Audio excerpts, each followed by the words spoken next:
I can see we are on the air. So good morning, everybody. Good morning. This is the regular meeting of the Board of Directors of the Golden Rain Foundation of Laguna Woods, a California, nonprofit mutual benefit corporation. This Tuesday, July 5th, 2022, 9:30, Laguna Woods. The meeting will now come to order. So we have established a quorum, and so the next item would be to have a pledge of allegiance. So I'm going to ask that Joan lead us in a pledge of allegiance. Please stand. Ready? Begin. I pledge allegiance to the flag of the United States of America and to the republic for which it stands, one nation under God, indivisible, with liberty and justice for all.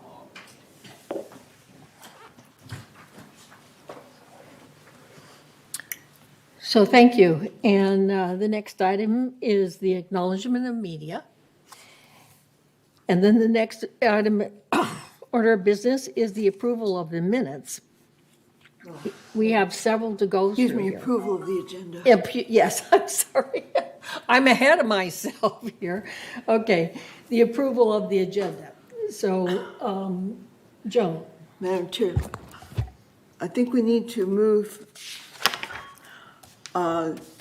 11F should be moved to 12F because 11F is to be read again. It's new business.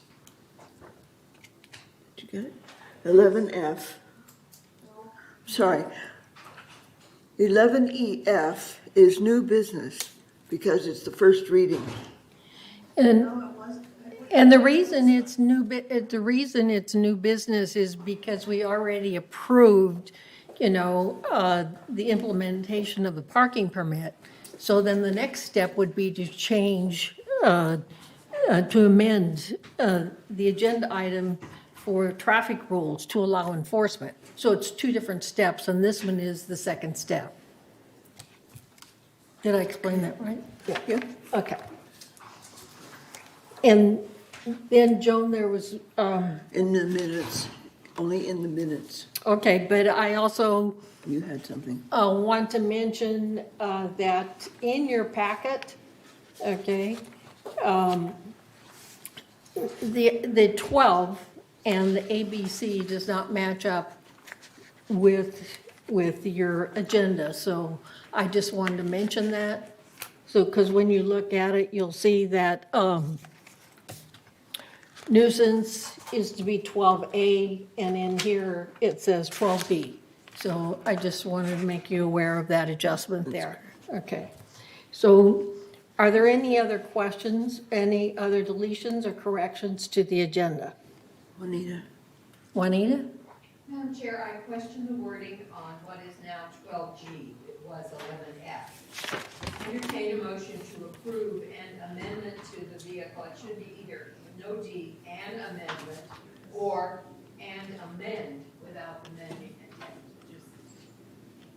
Okay, thank you. Okay, it should be amend. Change that to amend. Approve and amend, whatever. Take off the MENT and the two the. Madam Chair, And amend, okay, thank you. I'm sorry, Madam Chair, Yes? I'm sorry, what number was it? I thought you said 12G and I couldn't have. Okay, Well, that's, the wording on 11F. 11F became 12G. Oh, 11F did become 12G.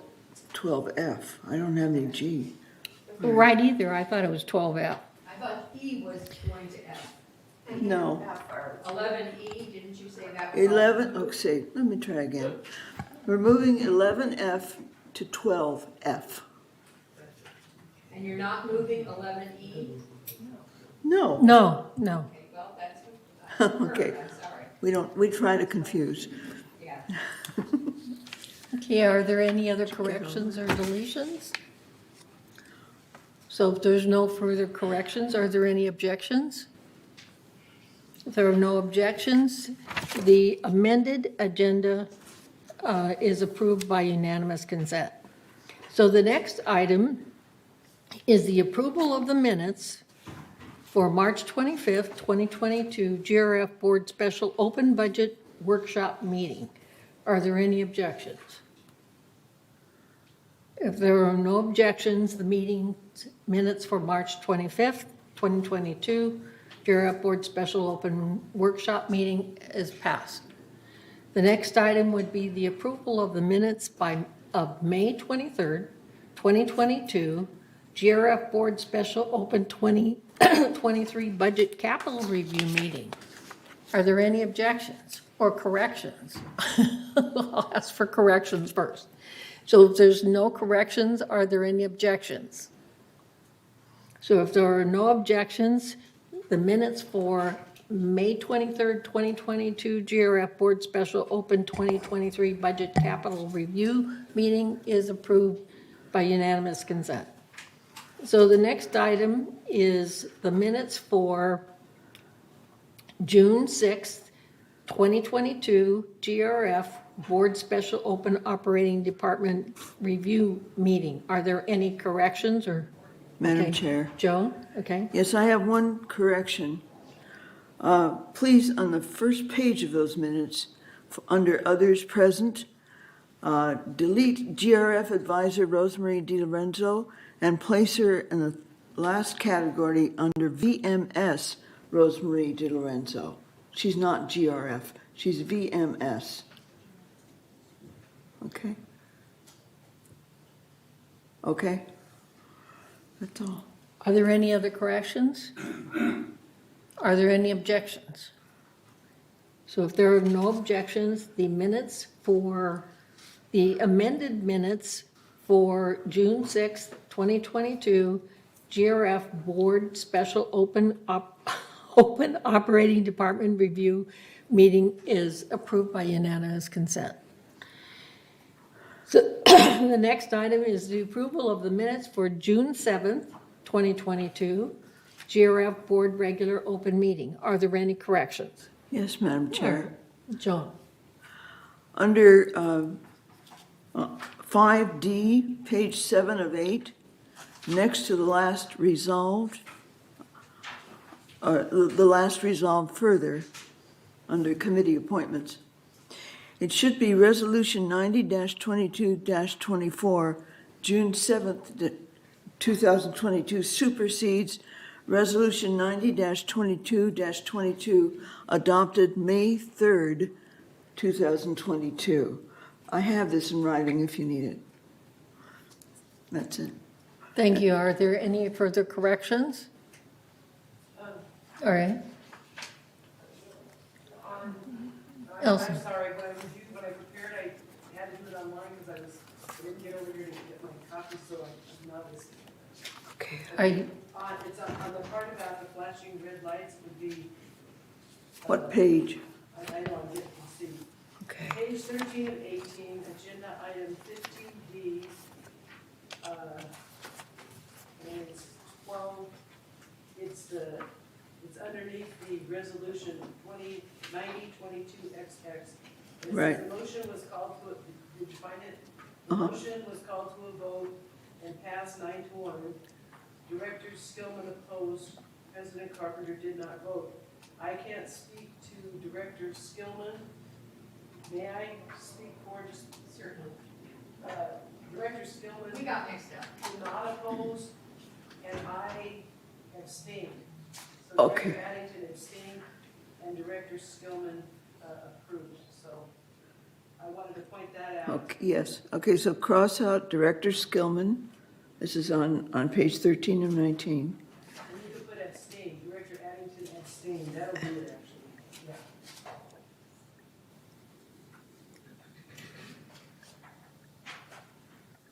Okay. And also, I guess, okay, this is earlier, I'm sorry, it's agenda item 5D. Director Skillman pointed this out to me, and she's absolutely correct, on the traffic, I'm getting the exact page, let's see. Traffic committee.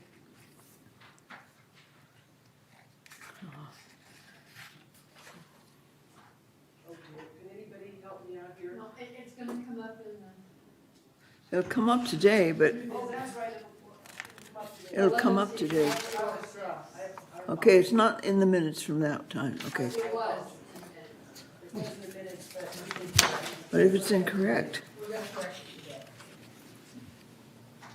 So that was my only observation was on the hit count. what was the correction? On the committees, Mobility and Vehicles Committee, is that the one you're talking about? that was the traffic hearing committee. Sorry. It's okay, we're coming up to that, I guess, again, right? In the open meeting as an agenda item, so we can look at it then if you like. There are 2 members from Third and 2 members from United, and there should only be one. One should be an alternate. Yeah, it doesn't mention alternates on either one. Right. Right, GRF is okay, You but see a Third traffic and committee. But we United are haven't not. come, are we Okay. talking? All right, these Oh, are corrections from last time, and I don't even Right. see the traffic committee. Yeah, I on this couldn't find it list. either, thank you. That makes So me let's, feel better. let's correct it today. Okay, It's from last time, okay. Yes, thank It's you. on page 6 of 8 of 5D. But that's today, isn't it? When No, you- that's in the minutes of the last one. I'm sorry, page, 6 of 18 on 5D. oh, there it is. Okay, what was the correction? There should only be one member from United and one member from Third. One of those needs to be designated as an alternate. Well, I have 2, 2, 2. I don't have that. But you'll notice Debbie is an alternate. yeah, it's Elsie and Debbie is alternate, and it should be John and, Oh, Mark, I Debbie, guess. Debbie should not be an alternate? is no, that- Debbie should be She an is an alternate. Okay, all right. But each one of the mutuals should have one member, one alternate. Oh, I see. Mark Laws is the alternate from Third, is my understanding, and Anthony is the alternate from Anthony's- United. Okay, all right. Thank you. Thank you. All right, that's it. Okay, are there any further corrections? Are there any objections to the amended minutes for June 7th, 2022? GRF Board Regular Open Meeting. So if there are no objections, the amended minutes for GRF Board Regular Open Meeting is approved by unanimous consent. Correct. Thank you. So the next is the approval of the minutes for June 16th, 2022, GRF Board Agenda Prep Meeting. Are there any corrections? So hearing no corrections, are there any objections? There are no objections. The minutes are approved by unanimous consent. Thank you. Now, the next item is to June 20th, 22, GRF Board Special Open Capital Operating Department Review Meeting. Are there any corrections? So if there are no corrections, or is there any objections? There are no objections. The meeting minutes for June 20th, 2022, GRF Board Special Open Capital Operating Department Review Meeting is approved by unanimous consent. So the next item is the report of the chair, and the only thing that I want to say, which is a big topic today, or right now, is the Ringel actually presented a floor plan for Building E. And I want everybody to know that we are very, GRF works to have the best working environment that we can, for the employees. But this first go-around had an extremely high ticket item, and so we just asked them to please go back and look at the space planning again, because we have people that are working over there in the warehouse, and the conditions are really bad, okay? So we really do want to make sure that everybody has a good working environment, so staff is going to come back in August meeting and present us with a revised space planning.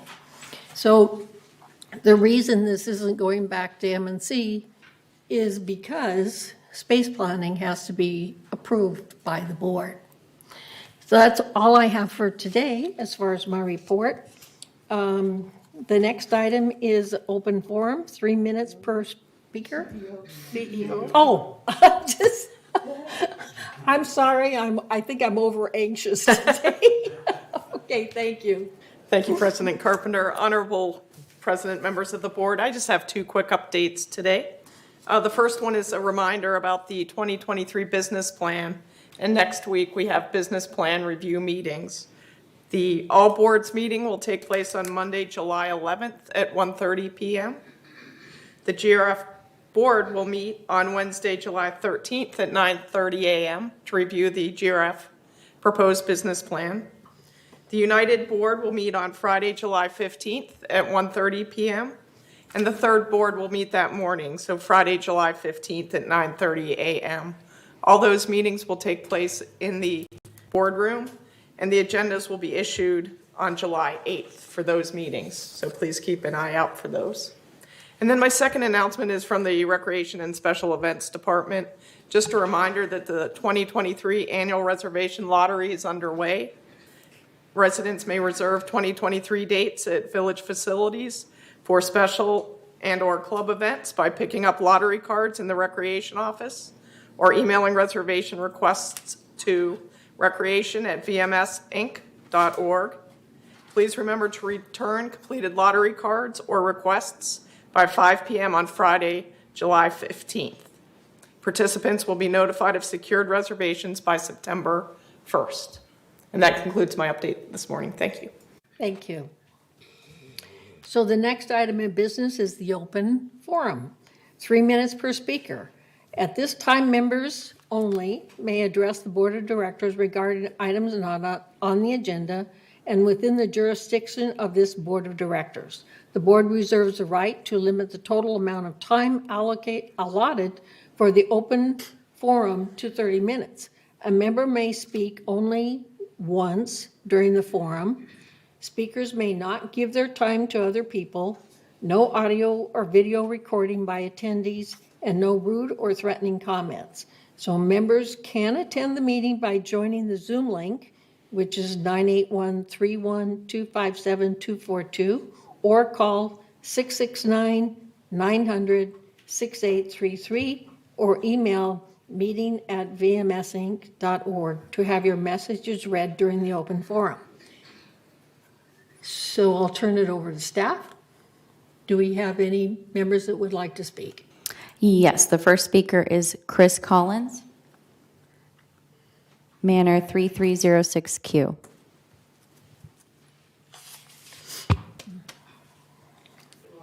Morning. I'm here with an update on the work of the Foundation of Laguna Woods, which is on behalf of residents who are experiencing temporary financial crisis. 25th anniversary of the Foundation of Laguna Woods Village. As residents of Laguna Woods, we're all familiar with the 3 stages of life: youth, middle age, and you're looking wonderful. While we're not sure if the foundation is considered young or middle-aged at 25, it certainly is looking wonderful. On May 5th, the foundation celebrated its 25th anniversary with supporters and friends of the organization. It was begun in May of 1997. The foundation was started with a simple premise.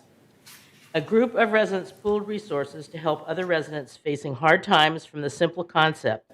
The foundation was started with the help of social services, and its basic premise is neighbors helping neighbors. In the past 5 years, the foundation has spent over $1.2 million to help village residents, with over 95% of the funds going to services and nearly 99% raised in the village.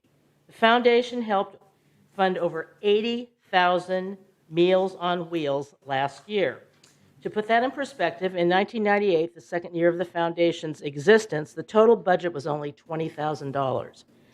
But the ability of the foundation to thrive over 25 years and help residents is due to the support of many groups: individual donors, clubs, village leaders, and staff. and our agency partners, among others. In particular, the foundation is grateful for our agency partnerships, which include AgeWell Senior Services, South County Outreach, Alzheimer's Orange County, and Memorial Care Saddleback Medical Center, who have all been willing to work with us to meet residents' needs. As a result of this support, the foundation continues to help village residents confronting temporary financial challenges. But none of this would have been possible without our enduring partnership of the foundation and social services. Social services is a conduit for receiving help from the foundation. It interacts with residents, builds trust, identifies needs, and links residents with help and services. So for more information about how the foundation achieves its motto, which is Neighbors Helping Neighbors, please go to our website at thefoundationoflagunawoodsvillage.org. Thank you. Next speaker is Joe Fitzincome, Manor 405D. Good morning, everyone. Hope everyone had a nice 4th of July. They must have, there's not many here today, so they must still be recovering. I wanted to talk about some basics of things. I used to work in business, and we always worked from the bottom down. And for the better part of a decade, my job was to eliminate larger competition that came in our area. And over a 6-year period, every company we competed against was gone. One of those was some completely all over the country. Some were international, and we could only handle where they were in our market area. But I always had to look at the bottom and how things happen there. You don't want to build a building and build a beautiful building and stick it on quicksand. I wanted to try to explain a little bit about tennis, the way it's operated in the past. We have 4 courts that we used to use for 1 hour at a time. But you could come at any hour, which means that if it's too cold at 7:30, you come at 8 or 8:30. The other courts were hour and a half, so they were set in time. There's 6 of them. They're an hour and a half, and that's your only choices. What happened with the first come, first serve is you could pick up your racket any day and just go down. Or you could be playing another sport, say, I got time, I'm going to go play tennis, and just show up. The other aspect of it is we operated for years with large groups for 20-some years, probably over 100 people that filled in our daytime times at both 9 o'clock and 10:30. And what we discovered is none of these groups can function under a reserve system because first, some of them reserve, they make their groups before you can make a reservation. You're forming a group not knowing if you're going to be able to get a court. Or you're going to try to form a group later and the reservations are already made and you're too late then. So it basically wiped out what we used to do. We still had people playing, but we had people playing other places and a few that we've lost here and there. It's hard to say. There's nothing wrong with the reservation system you're trying now. The one before was not a good thing. In fact, if you look at the reservation system you have and look at the software, they have the capacity that you can apply for a court on a reservation system and actually not be done in the order that you've applied, so that everybody in the community has a fair chance. The computer can take a look at it and say, oh, 15 people applied, but 5 of them have played every day this week. So we're going to give it to people who haven't played this week. It actually be a 100% fair system. Now, I brought this up to somebody at VMS, who's not in this room, by the way, but they actually laughed at the concept of that, saying people don't want fair. And what happens, it's been used as a weapon at, the 1 minute you can get into it, bang, your alarm goes off your phone, and 1 second you're in there right away. Not everybody does that.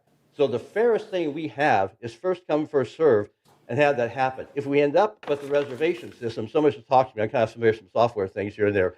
But you can make it, at least you're not get sued over it, and you get a situation where everybody in the community has a fair chance to sign up, rather it has to be a 1 second type of thing. You can have any time of day, and the computer will figure out a criteria who's played the most and let other people play. Thank you very much.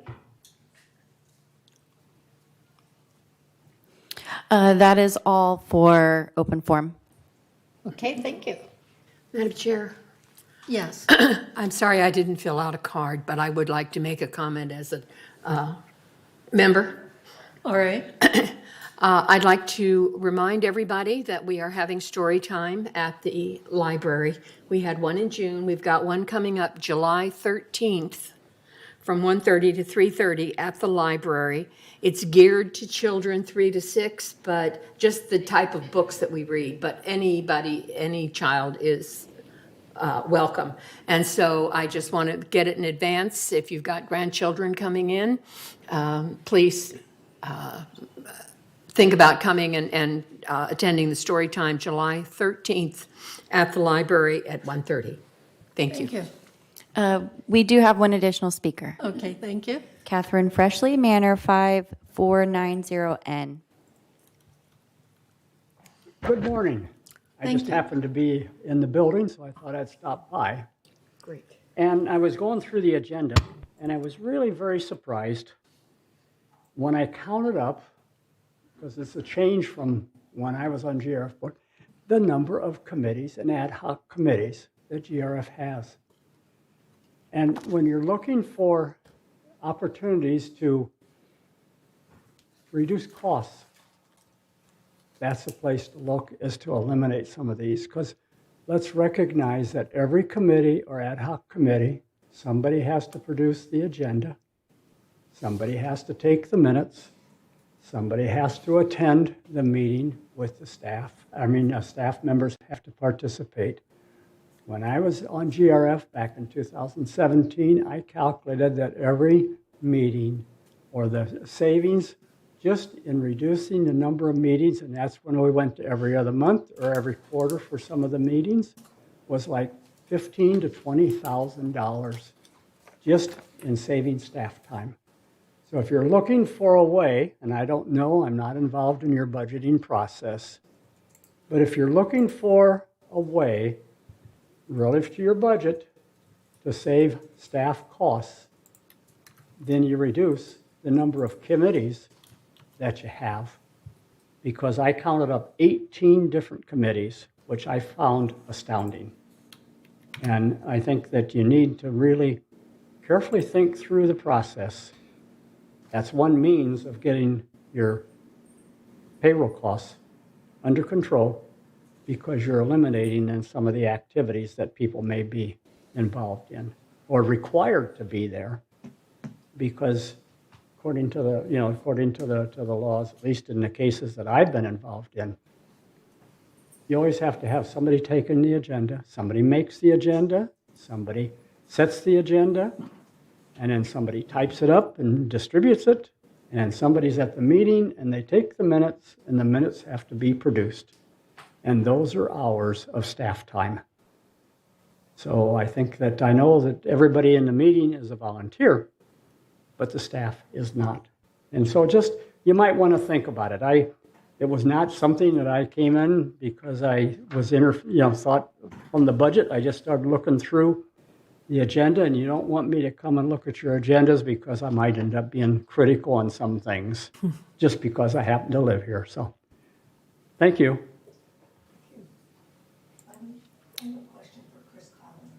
Okay, Chris, I have a question for you. Yes? Yesterday, somebody asked me about how many people per month from our community seek help. I don't have those numbers. It varies by month. You know, you realize this is all confidential. Right. And, we know, Chris, do you want to come up to the microphone, please, so Yes. everyone can hear you? Yeah. yes. Because I think the person who asked me may be watching us on TV right now, and I'd like to get her an answer. well, social services handles everything, and it's certainly confidential. And so we receive the requests for certain kinds of things to fund them. When they can't find another funding stream, that's where we come in. It varies by month, but I know that during the course of last year, we had that many 80,000 Meals on Wheels. We spend, for instance, one line item budget is $11,000 a month we spend on Meals on Wheels, and it's just for residents here. And so everything, any monies that we spend are for residents that live here, nobody from the outside. But so I don't know exactly how much per month. They can look on the website. Maybe there's something there. Or they can email our president, which is Marcy Scheinwald. But it varies per month. And certain months have different kinds of things. When it's cold, we've had a lot of electricity bills that we've paid for. During COVID, we paid for, we assisted with the vaccination campaign, but We paid for a lot of emergency alerts, things that people wear like that. So but it's the best thing is to really look online because we have a really good website. Joel Goldstein takes care of it, and Okay. there's a lot of details there. Great. Yeah, they were questioning me, and I wished I had more information, and I did tell them to go to the website, so, as well, but thank you. Yes, you're welcome.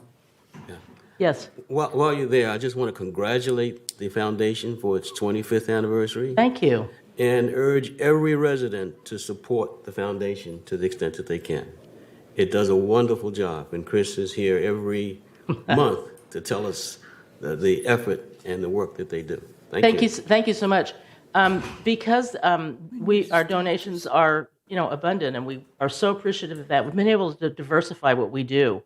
Really, in the last 5 years, the kinds of things that we've branched out into are really quite amazing. And the partnership with social services is the thing that makes it work. The social services, they were the ones that put together the fall prevention classes, which is exceedingly popular, and there's a waiting list. If anyone wants to be in the fall prevention program, you need to call social services and get on the list. The waiting list is a long list, but at any rate, then like social services had a federal grant, and they have brought these lectures from UCI School of Gerontology about optimal aging. In fact, there's one, another one this month that's happening. So Thank you. Thank you. Thank you. Okay. So, is there anyone else that wants to comment on, Juanita? I'd just like to point out to Catherine that, yes, we have a lot of committees, but 6 of those are ad hoc committees. They do not meet all of the time. Some of them meet very frequently, like the ITech committee that meets weekly. Right. Some of them meet maybe once every 3 or 4 months, some only as needed. We have one select audit committee that only meets during budget time. So we really don't have 18 committees that meet on a monthly basis. So thank you, Juanita, but I also want to point out in regards to the meetings, the sometimes meeting every other month has prevented some of the committees to be able to go forward, especially M&C. So in order to keep with, the 2 every other month, M&C had to have workshops in between just to be able to get everything done.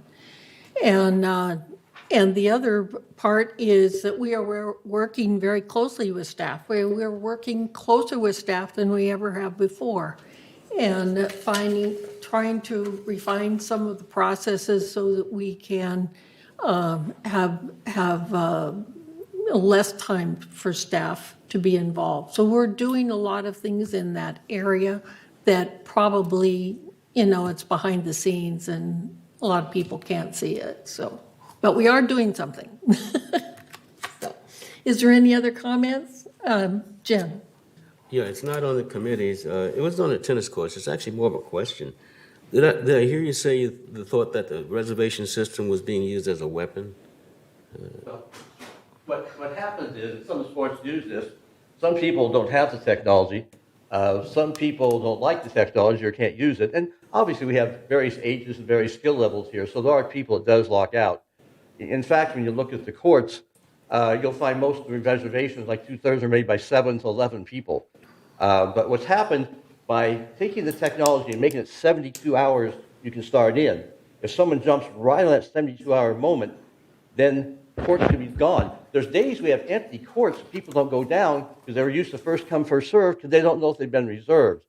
But yeah, you can take and they've bragged about it before, actually, in terms of you get in that one moment and the way you go. That's why I mentioned the other system you're looking at, actually, and that's where it has a function in there where you can make that almost a controlled circumstance lottery to some degree, I guess, but that would at least make it fair. It wouldn't help the 100 people in the groups in the morning, the people who prefer the other. But yeah, people kind of weaponize it. I think one of the people, if there's a pickleball person one night came to me and used to play at nights. So just let you know. Thank you, Joe. But yeah, they couldn't get on after years, so. Is there any other questions? Yes, yeah. Okay, Joan? Here I am. Oh, You remember me? Ann, I'm sorry. Okay.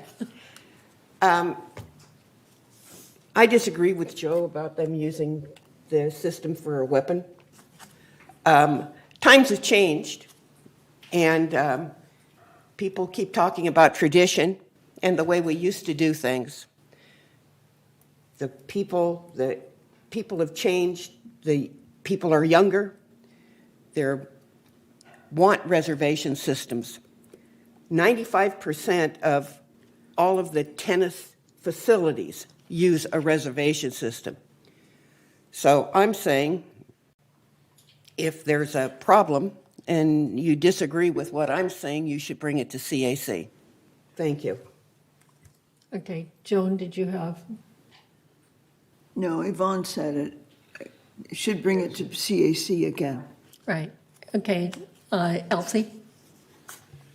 Thank you, Madam Chair. And I just want to mention, since this has been brought up in a televised forum, I want to remind anybody that's listening that the current reservation system applies to 3 out of 10 of the courts. And I'm sure Joe didn't mean to be misleading. I mean, I'm sure the resident didn't mean to be misleading, but it kind of sounded like the whole tennis operation was on the reservation system, and it's not. It's only 3 courts out of 10. Thank you. Thank you. So if there are no further responses, we'll go ahead to item number 10, which is the consent calendar. All matters listed under the consent calendar are recommended for action by committees and will be enacted by the board by one motion. In the event an item is removed from the consent calendar by members of the board, such items shall be subject to further discussion and action by the board. So, A, consistent with its statutory obligations, a subcommittee of board consisting of the treasurer and at least one other board member reviewed and approved preliminary Golden Rain Foundation financials for the month of May 2022. By this vote, ratify that such review be confirmed in this month's board member open session minutes. Yes, Joan. I move we approve the consent calendar. Juanita seconded. Okay. All right, thank you. So there was no objections. The consent calendar is approved. Thank you. So the next item is 11, unfinished business. There's been a lot going on that, so I want to turn to Siobhan to possibly give us an update on that. So item 12A, which is, No, I'm sorry, 11A, 11, excuse me. 11A. The yes. interboard anti-harassment, anti-abuse, and anti-intimidation policy and formation of a joint hearing body. This board introduced the resolution at its last meeting, as did the United Board and the Third Board. Again, this is an interboard approach to this problem in our community. During those meetings, however, each board had comments that seemed to merit additional review. So we got together with the committee, which consists of the 3 board presidents and the chair of the VMS board and pertinent staff to discuss those comments. We're now making further revisions to the policy based on that feedback, and we will bring it back for reintroduction at the August board meetings. Thank you. So the next item is discuss clubhouse maintenance programs. So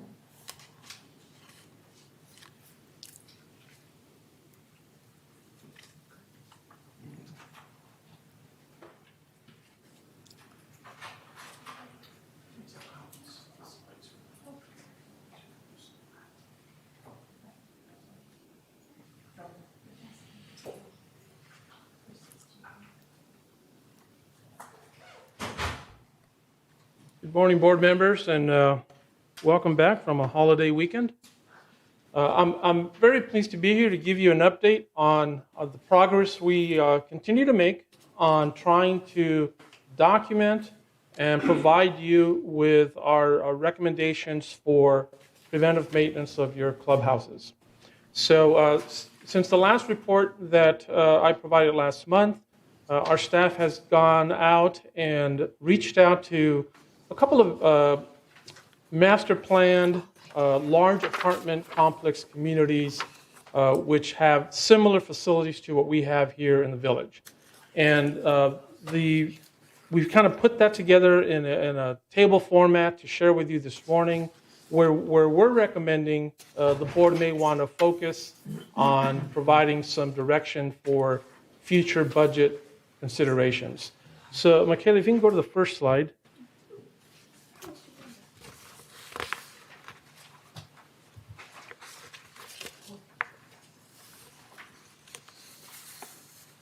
Yeah, it's up there already.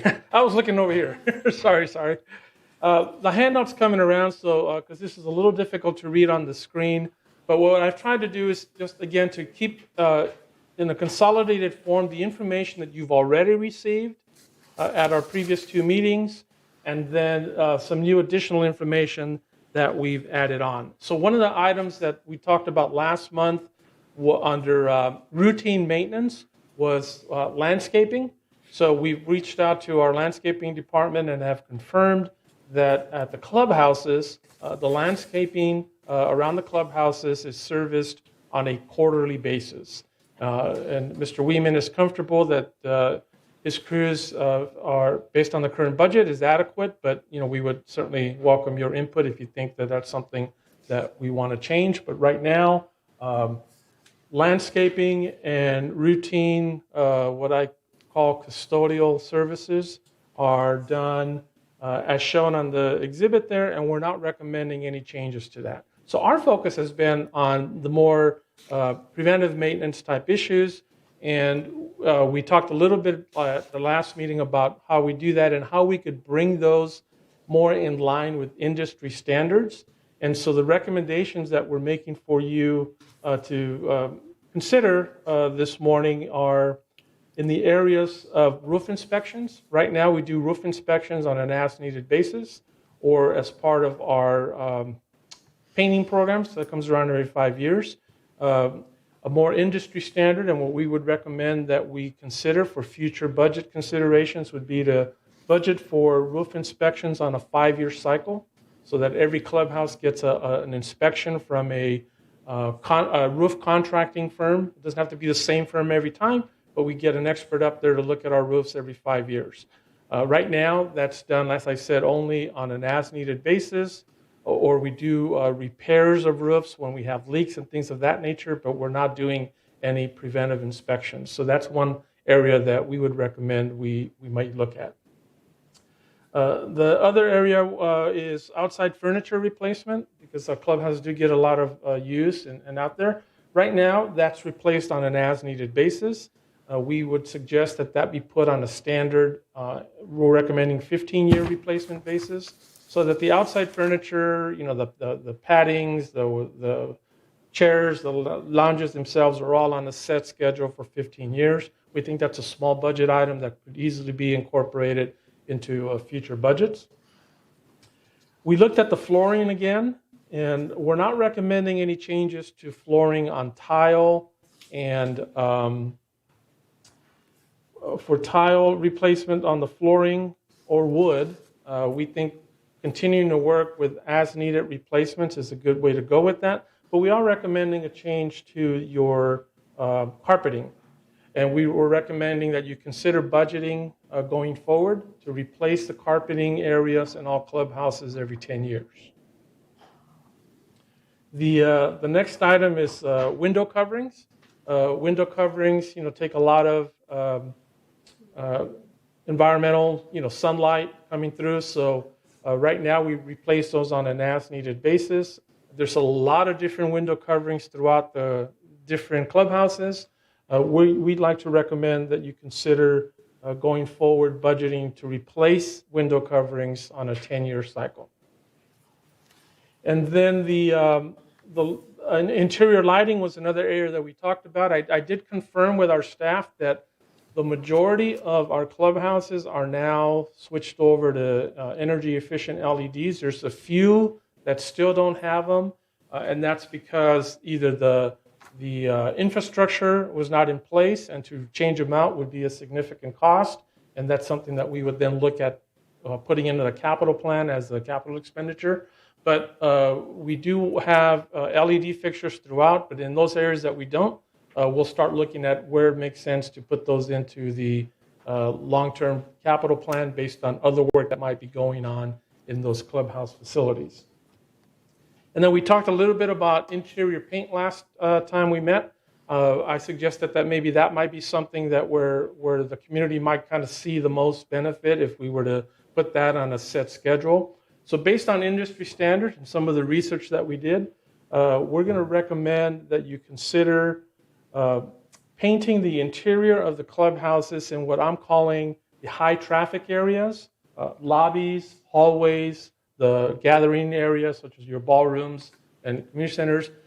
Paint those on a 3-year cycle, and then those areas that get a little less use, such as the offices, stairwells, storage areas, things of that nature that are not so visible to the members, have those on a 10-year cycle. And so all of these items are right now in some form or another are in your capital plan, but they're like every 15, every 20 years. So if you are comfortable with this type of a recommendation on the items that we've recommended, or if you want to make recommendations on any other, what I would recommend we do is, because you're so far along now with your 2023 budget, is that we not try to make any changes at this time to the proposed 2023, but that we use this as direction for when we start putting together your 2024 budget, and then have these cycles then built into your recurring capital plan from that point forward. However, we certainly would take direction from the board if you want to do that differently.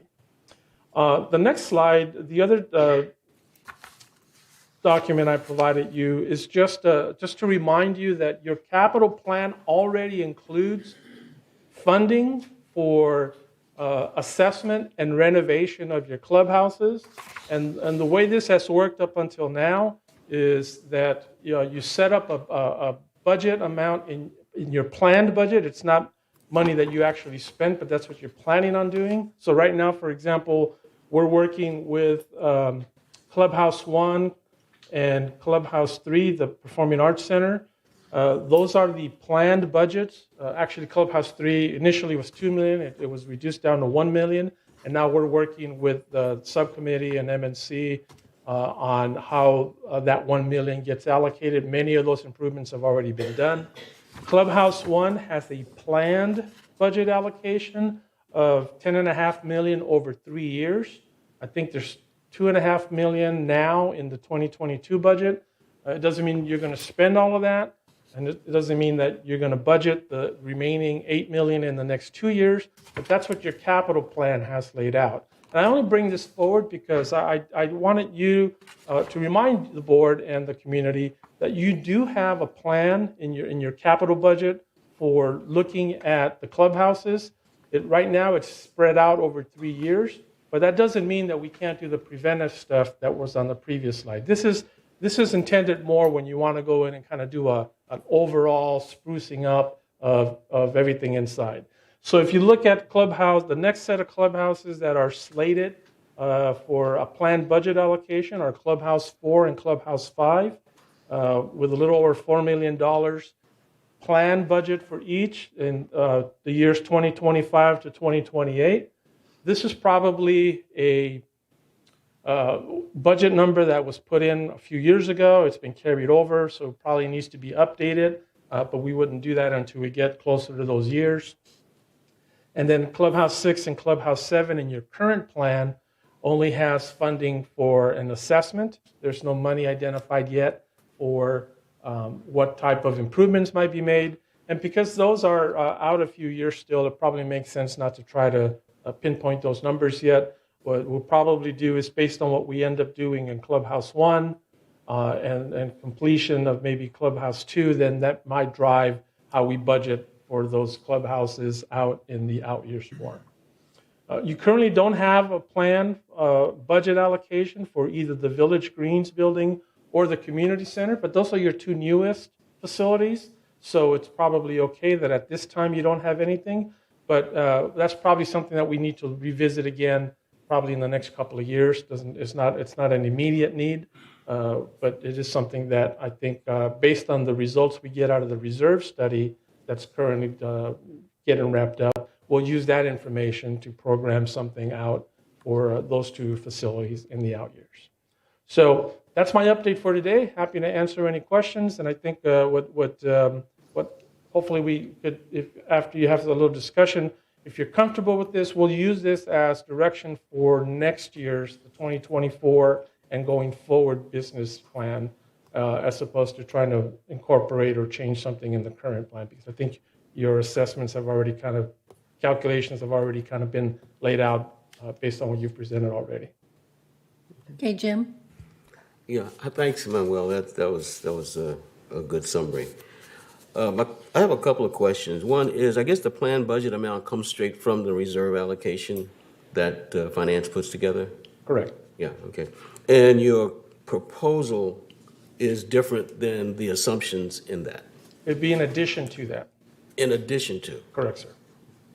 Or as opposed to, see, I see some that says as needed in 5 years, but even the as needed would be an assumption already impacted within the reserve calculation. Right. Anything that's listed as needed is already in the capital plan. Right. So that there's no budget impact to that as long as we continue with that as the frequency. It's only on those where we're recommending that you increase the frequency that would have a budget impact. So the reserve planning, appropriation planning, assumes that roof inspection and repairs are done, but there's no set, say, 5-year plan, or with outside furniture, it's as needed, there's no 15-year plan. Correct. So I guess my question is, there's an assumption already in the financial package. What does this do to those assumptions? And I know you can't answer that because finance has to crawl through those numbers. But I think the next time we need to see what finance assesses the impact on the reserve is, so that, the financials are part of the decision we make, not just maintenance or no maintenance or extended maintenance, those kinds of things. Right. I think we need to know all of it together. Okay. So that's, this is a good start. This is a great start, but we need to understand all of it. Thank you. Elsie? Thank you, Madam Chair. This is a very technical question, Manuel. What do those two asterisks stand for? I think you maybe mentioned it, but I didn't understand. I did. In the first Clubhouse 1 through 5, the budget plan includes funding for both assessment and actual renovation. But Wait, for what funding for? Assessment, in other words, making an assessment of the building, what needs to be done. Oh, okay. And then an actual renovation, actually money to change the carpets, change the lighting, change whatever. And for Clubhouse 6 and 7, the business plan right now only has funding in it for the assessment component. It doesn't have money for renovations yet.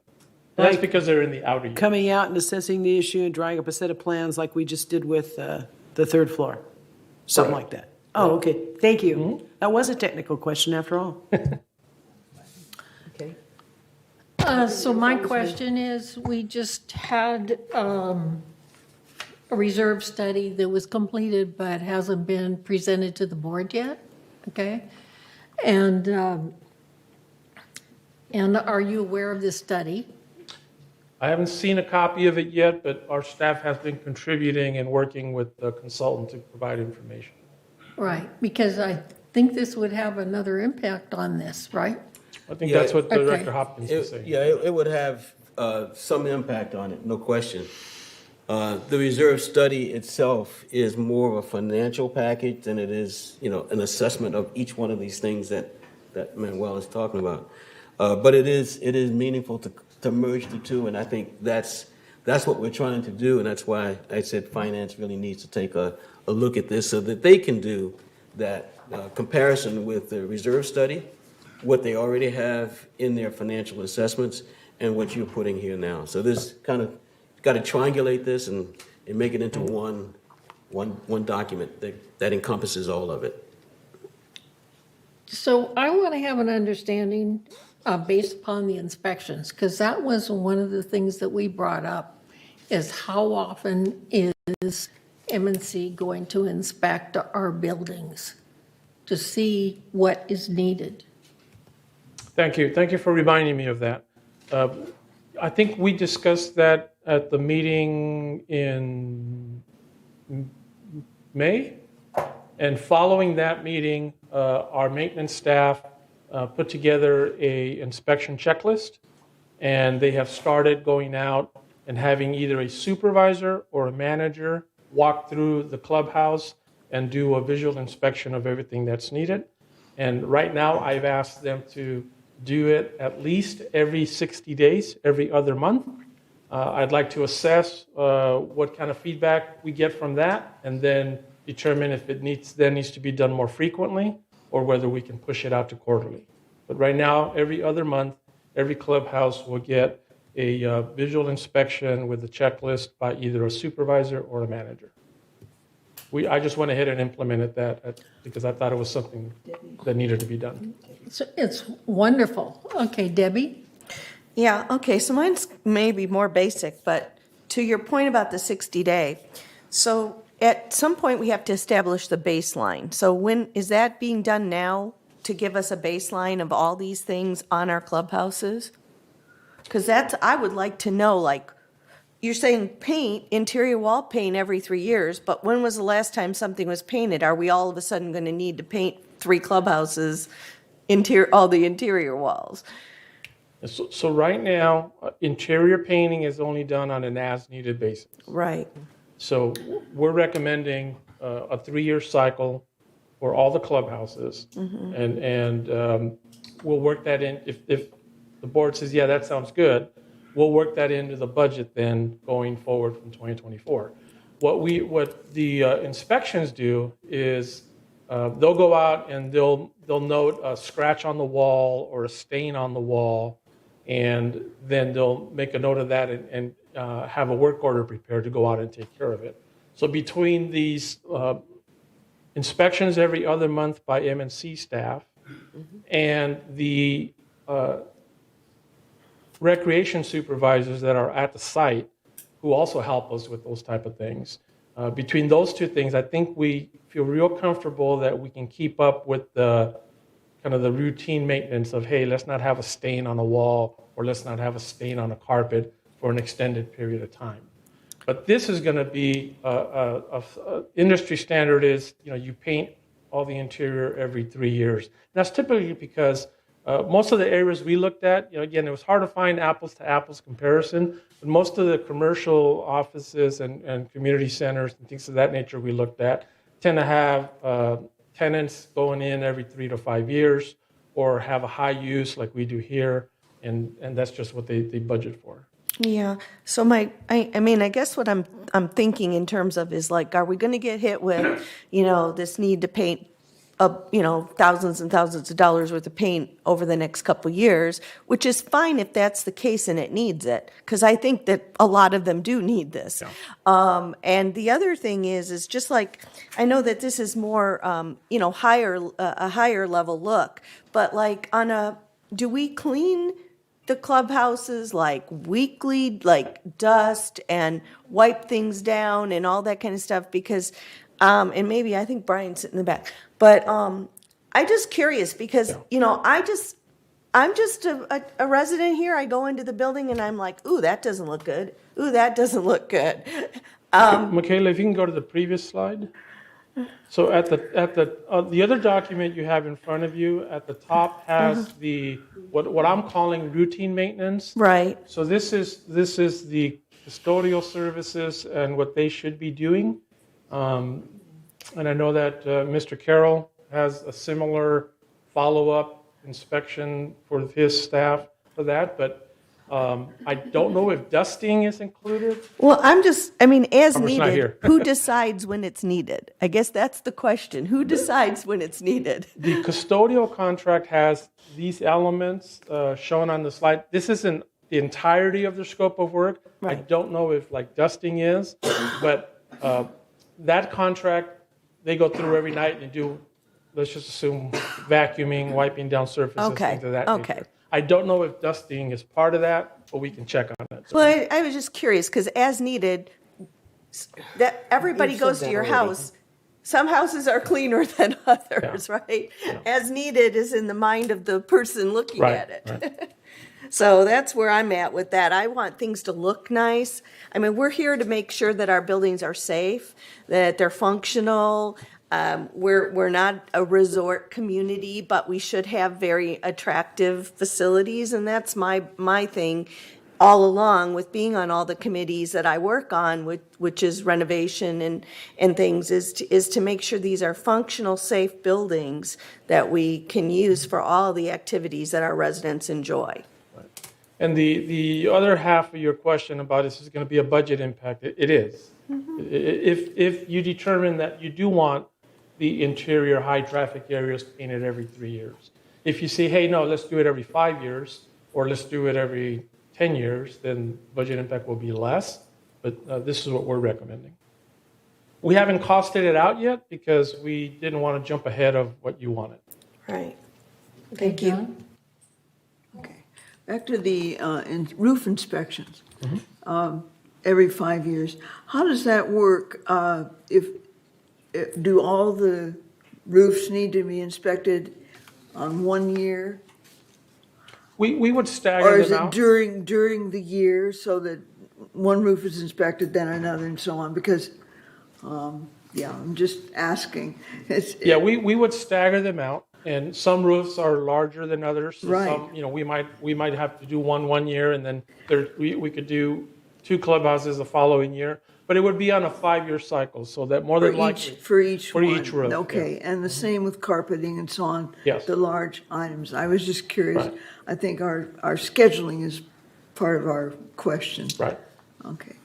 Reza was next. And then Jim. Reza and then Yvonne? Oh, and Jim? Okay. Well, thank you. The facility management in general, they have a program that they run for the facility, how they maintain everything. I've hardly seen preventive maintenance referred to as needed. As needed based on the inspection or as needed based on what? Because as needed is not preventive maintenance. How often you inspect something and based on your observation, you do preventive maintenance? Because if you don't do enough inspection, if the roof leaks and now you need to repair, that's not preventive maintenance. That's a repair. Mm-hmm. Our goal is not to get there. We don't get to the position that we have to repair rather than do preventive maintenance. As need basis is kind of new concept on the, for me, on the facility management for the preventive maintenance. Can you explain to me so I can understand how you do that? Is based on your inspection or whenever there is a leak, we go and repair? Yeah. So traditionally, a lot of the large amount of the maintenance done in the village is reactive. Yeah, that's the problem. Right or wrong, that's just the way it's been. So based on the board a couple of months ago wanting us to discuss more about what are we doing on preventive maintenance, as I indicated, we started doing the inspections by our supervisors and managers. That's going to catch things that are starting to look like they're worn down a little bit. But what I'm recommending is that in certain areas, you have a set cycle where we know that we're going to go in and we're going to paint the inside of the facility in the high traffic areas every 3 years. Now, if we get there in year 3 and it's looking great and it doesn't look like it needs it, then we'll probably say, hey, let's push it out a year. We're not going to spend money just to spend money. But right now, we would only do it if probably when it got like bad enough that we were getting complaints or people were saying, hey, it's starting to look bad. And so it's very reactive as opposed to preventive, which is, and there's different ways to doing that. As needed, what we say by that is, for example, let's just take this room. This carpet right now looks very nice. It wouldn't need to be replaced. Somebody might say, well, it's an ugly color, it looks terrible. but the condition of it is nice. Once it starts getting worn, then that's when, in our mind, okay, now we need to replace the carpet. But it's not on a set cycle. It's on an as-needed basis. I don't know if that helps. Yeah, that's, I think our goal right now, I think with all the discussion, is get out of the reactive mode and go to the proactive. And with that, I think your inspection and baseline, I guess you brought it up, your baseline need to be established. For example, if as a board we ask you, what are the condition of window covering in Clubhouse 1? You have inspection that tell you they're in good condition. We inspected 3 months ago and we're fine. But right now, I don't think we have that. We are still in reactive mode. That means as need basis for me is repair, not preventive maintenance. You're correct. We did not have that, but we now have instituted a inspection of the interior of every clubhouse every 2 months by one of our supervisors or managers. So we will have that information going forward. Okay, it was Yvonne and then Jim. Yippee. This is a good first start. I want to tell you that. And I think you're right, shooting for 2024. The one thing that I'm interested in is are you going to standardize some of this stuff? Like, let's say window coverings that for each of the clubhouses, we know if it's time to replace those, we just put an order in for them. But they'll be the same in each clubhouse. Yes. That's my question. Yeah, the answer is yes. The window coverings obviously will be different for each clubhouse, but working with our finance department, we have the capital plan is a spreadsheet that is actually 30 years out.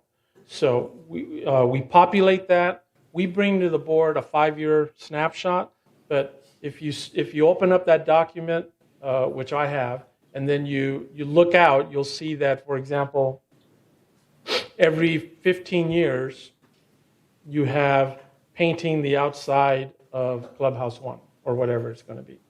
And so that's in there. But because we bring you that 5-year snapshot, you don't always see what's out in the outer years. But we will populate that with whatever frequencies you decide you want to do. This is our first recommendation at it. If you were to say, yeah, this looks good, let's go ahead and start budgeting for painting interior every 3 years, then we would go in, and every 3 years, you'd see a line for Clubhouse 4 interior paint. Every 3 years, let's make up a number, $20,000. Okay. And I get that. And I'm talking about standardizing stuff that we're going to buy. Let's say you're going to buy Brown Jordan patio furniture for the pools, or we're going to put, I don't know, window coverings like this. They'd be standardized. That's all I'm saying. We would probably look to the appropriate committees for some guidance on that. Okay. Because I think every clubhouse is different, and I'm not sure that you can have a standard for each clubhouse, maybe. Yeah. But we looked for some guidance from the committees as to how standard you want to make some of the equipment and fixtures in each building. Fixtures. That's the word I was looking for. Thank you. Okay, Jim? Yeah, I would actually look for guidance from your department. We never hesitate to make a you are the recommendation, but experts. we know that ultimately it's You are the board who experts. We're decides. part-time, everything else, okay? And so, we provide, I call overall direction. Yeah. But in terms of the guidance and specificity as to how often to inspect, what to inspect, all those kinds of details that go into maintenance, I would expect that to come as a recommendation from your department and in concert with finance and the rest of the team. So I would disagree with you that it's what we want. So with that said, when I look at the maintenance plan and I see, for instance, a routine maintenance, and not that we need to see this detail, but it said as needed, there should be a regular inspection, for instance, on an, so if we understood, or the proper committee understood what you mean by as needed, or how often the inspections are, maybe it's a once a year inspection, 18 months, whatever that is for a particular item here, we wouldn't know that. The expertise lies within the jobs that you and your team do every day. As far as the preventive maintenance, this looks like a regular replacement plan as opposed to a maintenance plan. I look at it and say, for instance, outside furniture, as needed. Well, I would think that as needed would be correct, actually, because the furniture is used differently in each clubhouse. So to say we're going to replace it every 15 years, I don't think that's what a maintenance plan would look like for furniture. And I would respect your team to look at it and say, hey, we need to replace this, all right? And that's what at least I'm looking for in terms of a plan. Not to say we're going to replace everything on a regular basis. The financial assumptions within that 30-year reserve plan are a little bit different than what we're asking for. And I wouldn't necessarily rely on that to assess the financial impact. I think you do what you think you should do, and then look at the financial impact. That's how I would look at it. Dan? We have discussed regarding different aspects of the maintenance program. I have not heard yet whether you have a written maintenance manual. A maintenance manual? Yeah. Not for each clubhouse, not an actual document that we can give you, no. So how are they executed then? How is it administered if the people who are taking care of it do not know what they're supposed to do and at what interval? Yeah, they do know what they're supposed to do. They are given their assignments based on the budgeted amounts that are provided by the board, but we don't have a manual, an actual document that we do. We're starting to get there with our documented every other month inspections. That'll be part of that. We maintain, for example, warranty information in our files. So we do have information like that. We maintain when new equipment is installed, when it requires for a contractor to come out and do the routine maintenance. So all of that information is maintained in our electronic file system, but we don't have something called maintenance manual for building that I'm aware of. But Manuel, you do have SOPs. It is my understanding now that you are attending to those needs as needed, and if it is reported by somebody or something like that, what I'm suggesting, perhaps a more structured maintenance manual would be to your advantage to take care of such events. We can certainly look at making sure that we have sufficient documentation for that. Our CEO reminds me that we do have standard operating procedures for many things, and it could be just a matter of compiling all of that into one location, and we can certainly look at that. Okay, thank you. Juanita? Thank you. I notice only Clubhouse 2 has the annex building called out. Your every other month inspections, would this include the annex or auxiliary buildings, if you will, or just the main clubhouses? I, of course, am most concerned with our library building. It was redone in 2012, but we have never been repainted. We have stained ceiling tiles that we've called on many times. Our things like emptying trash cans and those kinds of things are not done on a regular basis. We often have to call the supervisor at Clubhouse 1 to request that kind of thing. So, and the other one I'm concerned about is Clubhouse 4, which has outbuildings. And even the now used as storage room, basement room under the annex room of the pool is bad. So I just wondered if your inspection is going to cover the outbuildings. I mean, Clubhouse One has lots of them besides the library. I know. Or is it just going to be the main clubhouses? Our intent is to do all buildings. All buildings. Thank you. Joan? So that naturally includes the History Center, which is right next door to the library. And that was my question It too. is a separate building, and It I'm is not a sure that separate it's building, owned by right. GRF like the library is. They're a separate 503C. I think But the we History do Center own the building does not because do in the the work. 5-year plan, there's money like 10 years out to replace the roof on it. So I think we do, and we would include that. Again, we haven't in the past, but going forward, our intent is to include inspection of all the buildings that are GRF responsibility. Yeah, the History Center, if I may, the History Center has things that have to be repaired, and they have to go through GRF to have them repaired because we are on GRF property. Right. And that's always been kind of a question. Great, we've had a lot of questions here today. It is really. I appreciate the I feedback. know. Yeah. A lot We more- appreciate the feedback, and I'll continue to work with our maintenance staff on getting documentation and at least initially, I'd like to start reporting out, maybe in writing to the board as to, what we've observed, just so you can get a sense of what we're finding out there. Okay, Yeah. Thank you. You All have right. your handful. thank you. Thank you.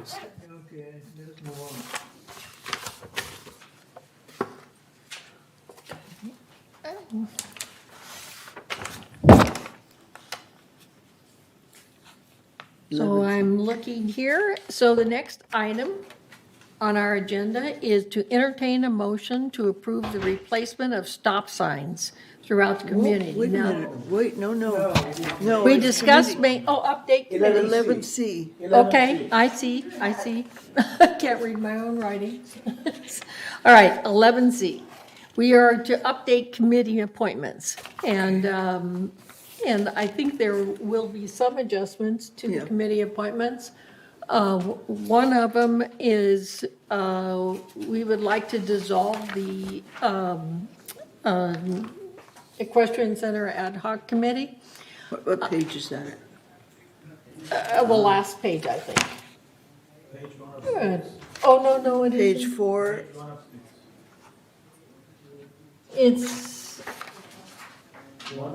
1, I didn't see where. page 1 of 6. Yeah, okay, now, I want to mention that we really did accomplish what we needed, and staff that we work with has agreed that we've accomplished what we wanted to accomplish, and they will continue, we will continue to work with them, but work with them through the CAC committee.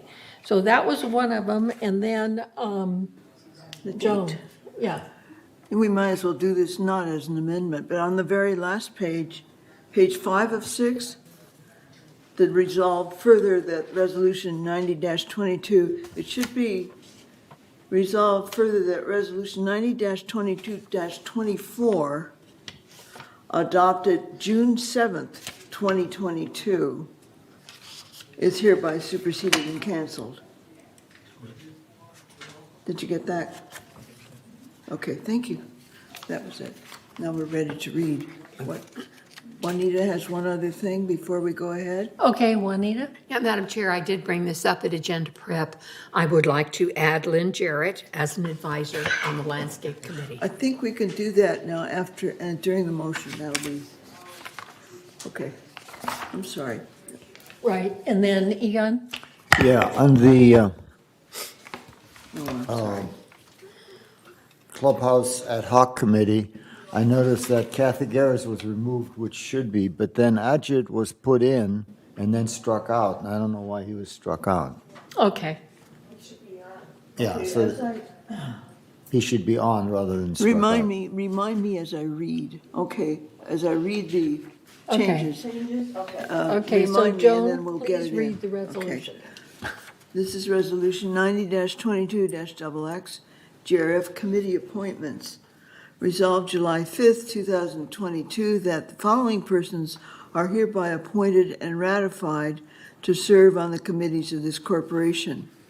So under Strategic Planning Committee, we've added Mark Laws for third. Under Community Activities Committee, we've added Jules Zalen as the alternate for third. We have dissolved the Equestrian Center Ad Hoc Committee. Skip to the next page. Yes.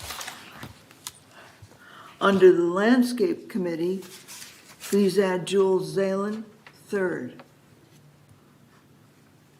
And Lynn Jarrett, advisor. And thank you, Lynn Jarrett as advisor.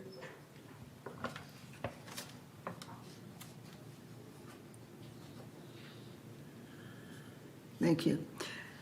And, sorry. Under the Clubhouse Renovation Ad Hoc Committee. All right, Nigon, repeat what you said. So Ajit Gidwani is an advisor on both the Maintenance and Construction Committee and the Ad Hoc Committee. Okay, so So it's remove Kathy?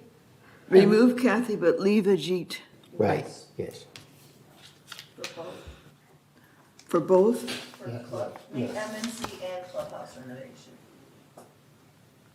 He's already on. Ajit is already on the Maintenance and Construction. Okay, thank you. And I missed it, sorry. That's okay. Under Media and Communications, yes, there's one. Add Chris Prince for third. And add Lynn Jarrett as an advisor. Madam Chair, Yes. Yes, on that committee, we now have 3 from third. Shouldn't one be an alternate? which one are you? Media and Communications. Chris Prince should be the alternate. Thank you. Please put that in, thank you. Okay. Okay, under the Website Ad Hoc Committee, please, I'm sorry. excuse me, yes, Elsie? I apologize. Wait a minute, don't we have a media and communications? Oh, I'm sorry. Please okay. excuse me. I'm good. Okay, all right. Under the Website Ad Hoc Committee, please add Anthony Liberatore from United and make Azar Ascari the alternate from United. Under the Broadband Ad Hoc Committee, please add Chris Prince from third. Under Mobility and Vehicles Committee,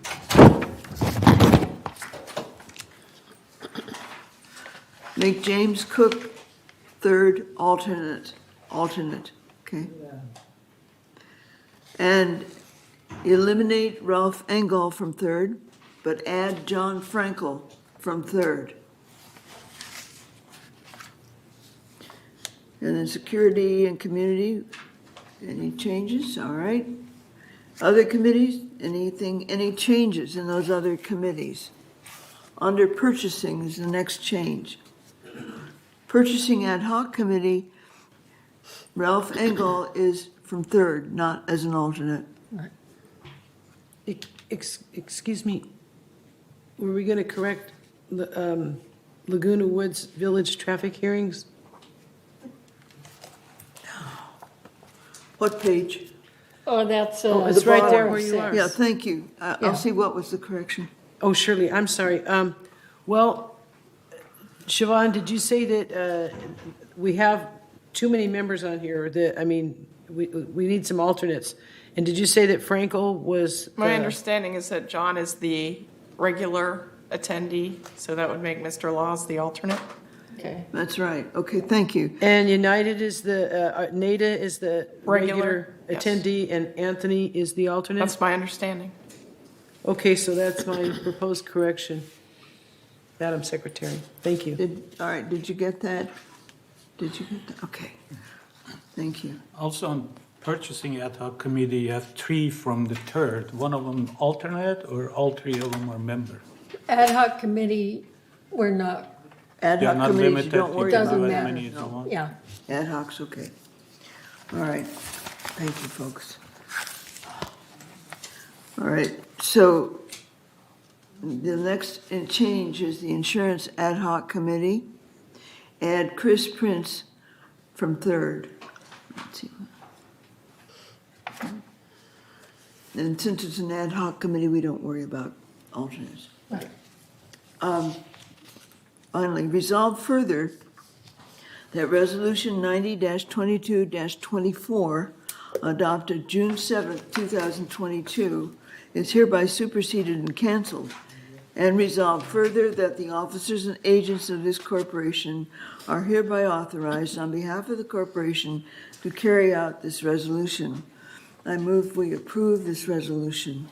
Second, Juanita? are there any objections? Could I get who seconded the motion? Yes, I Thank moved you. it. I moved it, Juanita seconded. Thank you. Thank you. Are there any objections to the updated committee appointments amendments? So there's no objections to the amendments? The committee appointments is approved by unanimous consent. Unanimously. Thank you. So the next item, okay, is to entertain a motion to approve the replacement stop signs throughout the community. And the 28 days notification has been satisfied. So Joan, would you please read the resolution? Okay. Resolution 90-22-XX. Replacement of stop signs.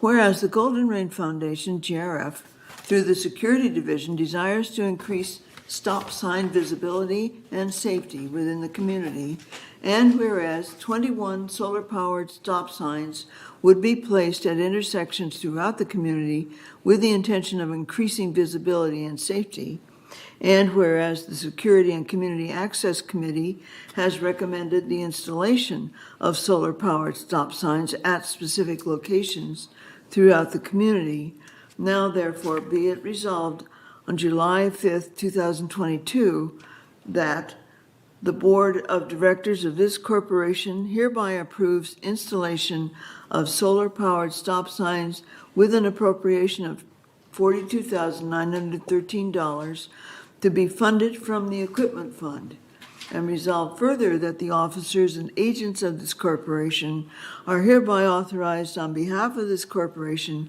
to carry out the purpose of this resolution. I move that we approve this resolution to replace stop signs. Is there a second? Debbie seconds. Okay. Debbie seconds. Discussion. Jim? Over the weekend, I read or several studies regarding the stop signs.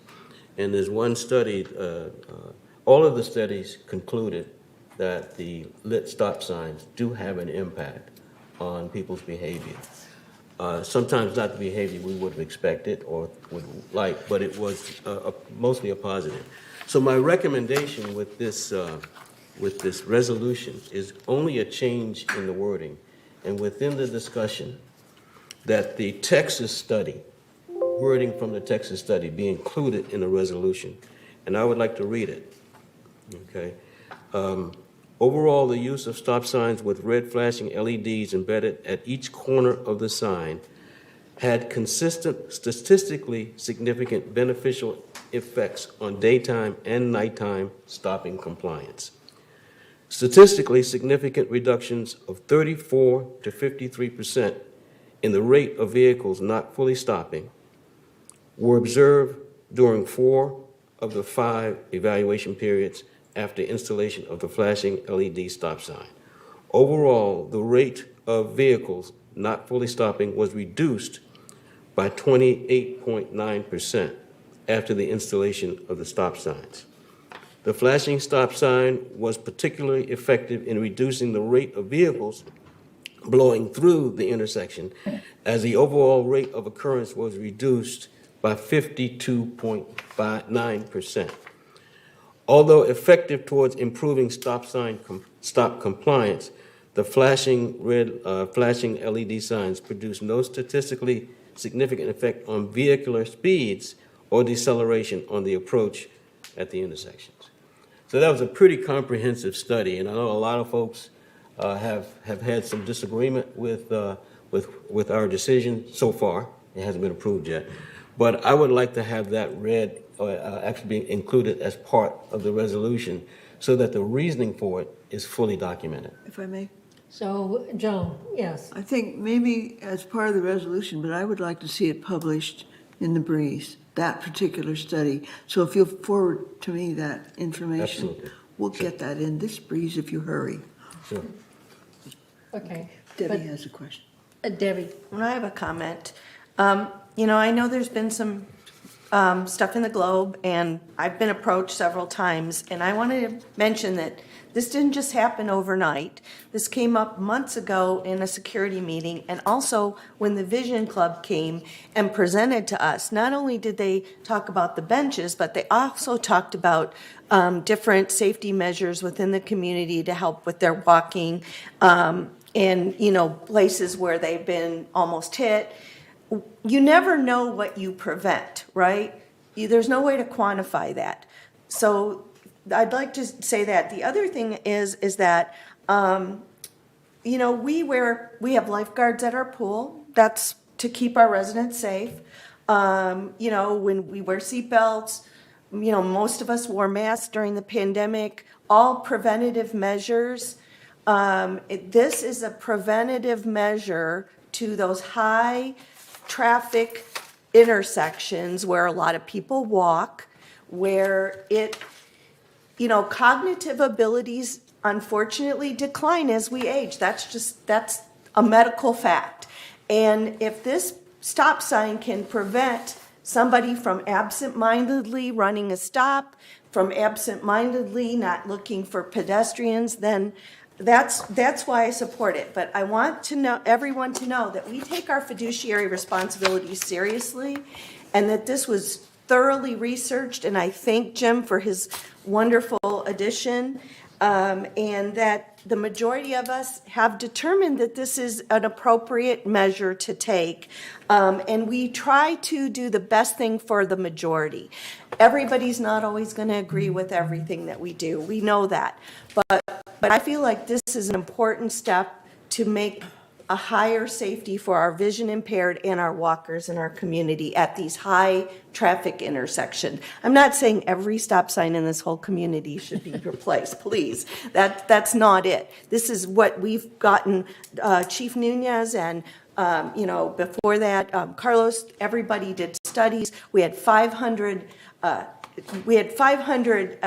citations. Those are the ones that they saw. Okay, so anyway, that's all I wanted to say, is that we haven't taken this decision lightly. There's been a tremendous amount of work behind the scenes. Thank you.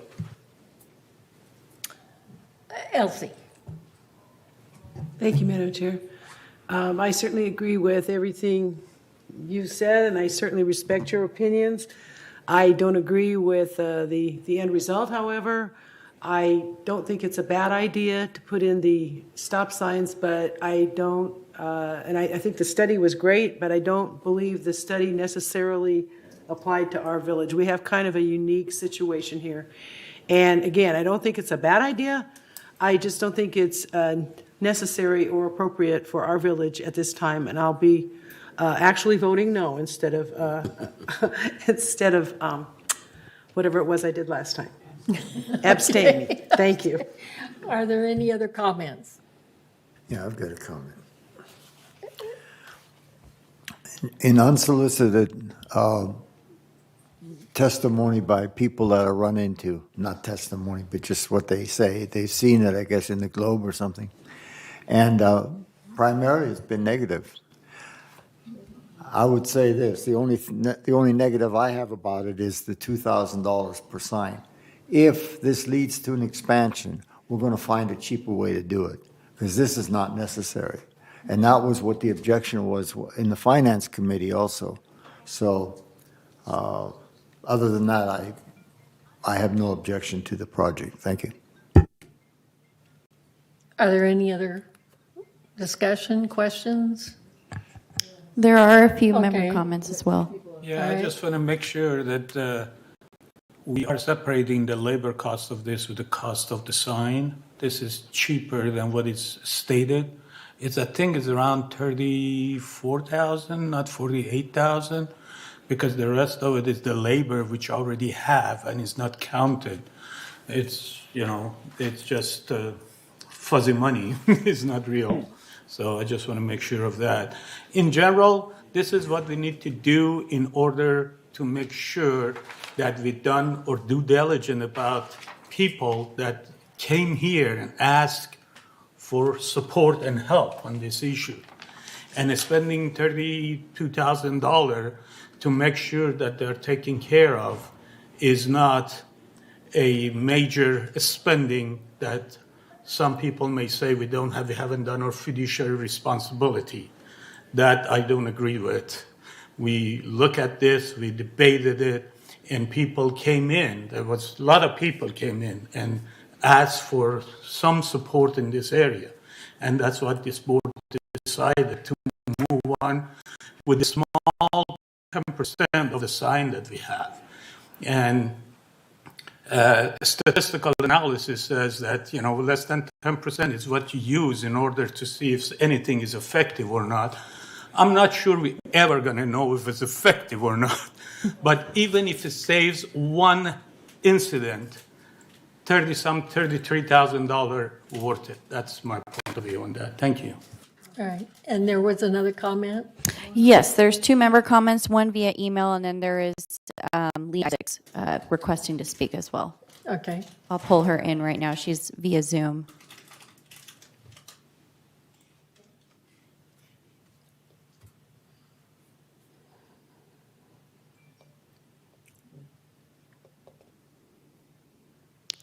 Lee, I believe you're muted. Can you unmute Yeah, I yourself? don't know if she can hear me, see me, or, yeah. She's muted. She's muted, yeah. Can you hear me now? Yes. Yes. Is there any way to include another street with a stop sign, or please give us a suggestion that would work? On Calzado, there is a resident who doesn't observe the stop sign, and many of us have almost been hit by her car. She drives out of the street like a bat out of hell. That's the comment of the residents. And we would really like to be able to walk our street safely. She's not the easiest person to talk to. Thank you. All right, thank you. After the meeting, can she tell them? All right. Pardon? Oh, Can she tell Chief Nunez what street it is after the meeting? oh, yes, yes. We might have someone just wait there in a patrol car. Okay. All right, there was another comment? Yes, it came in via email. It's from Philip Erms, Manor 3275P, as in Patrick. The subject is flashing light stop sign. He stated, I just moved here from Ohio last September. The only flashing light stop sign I have ever seen in my life, I'm 86 years old, was on SR 185 when it teed into SR 48 near Covington, Ohio. This area was typical of a very, very dark country road where it is pitch black, surrounded by cornfields with no lights in sight. Since SR 48 was busy even at night, I assumed a serious traffic accident happened before with a car on SR 185 skidding around through the stop sign and crossing SR 48 in the middle of the night and being hit by a car on SR 48. If there is a history of serious accidents at night at a specific intersection, then put up a flashing light stop sign. I drive around Laguna Woods Village at night, and I very seldom see another car. The old people are sleeping or watching TV. A Globe statement states, according to a staff report, traffic specialists wrote up almost 500 stop sign violations in 2021. What does this mean? I don't know. Do drivers pay for any stop sign violations? How many stop sign violations occur at night? Was anybody hurt? Was any car damaged? You might, as a side issue, email staff reports to residents who want them. In Laguna Woods Village, almost everyone drives relatively slow. In the California tradition, they often roll through the stop sign. So I have to say, so what? What is the harm? When is the last time that a person had to go to a hospital due to an accident involving rolling through the stop sign at night? When is the last time that a car was seriously damaged due to an accident involving rolling through the stop sign at night? I recommend that one, Laguna Woods Village does not buy these flashing light stop signs, and two, that they request that its security personnel not enforce routine stop sign violations. The exception is when a car barrels past a stop sign without even an attempt to stop. And that is all from the resident. Thank you. Are there any more comments? So, I have a comment. I just want to say that flashing stop signs they're solar powered, so they run all the time. We're talking about daytime issues with people walking. Yes, at night it's very quiet here. But yeah, we do need to protect our citizens from people running stop signs. Thank you. okay, Juanita? If anybody would like to see what they look like, I direct you to the Kaiser Medical Facility, Alton and San Canyon. They have put in the flashing stop signs, and I inquired as to why, and they said people don't even notice it, whether they're walking or driving, they just go. And it's a safety thing, and they feel like even in that small location, that it has really helped with the safety of their members going in and out of buildings. So if you want to see what it looks like, go up there. Thank you. Any other comments? We're ready to vote? Okay. So all those in favor? So we have 1, 2, 3, 4, 5, 6, 7, 8 in favor. Okay. And Don. Okay, 9. And all those opposed? You have 1? Okay. Okay, the motion passes by unanimous consent. No, not I'm just going to stop saying unanimous or whatever. I get them so mixed up. Okay. So the next item on the agenda is the miniature horse. So we need to entertain a motion to approve sponsorship of the miniature horse at the Equestrian Center. So this is the 28 days notification has been satisfied. So would you like to read the resolution? Yes, I will. There are several sections in here that are boilerplate and do not exactly apply to this, but I will tell you what they are and maybe not read them because they don't apply. However, it's there because it's in the contract. Resolution 90-22-XX, donation agreement between GRF and Mr. and Mrs. Fox. This agreement, entered into the 5th day of July 2022, is by and between the Golden Rain Foundation, GRF, a California nonprofit mutual benefit corporation, and Mr. and Mrs. Fox, donor, who donated $3,000 for the Laguna Woods Village Equestrian Center to be used for the mini horse Sebastian's care.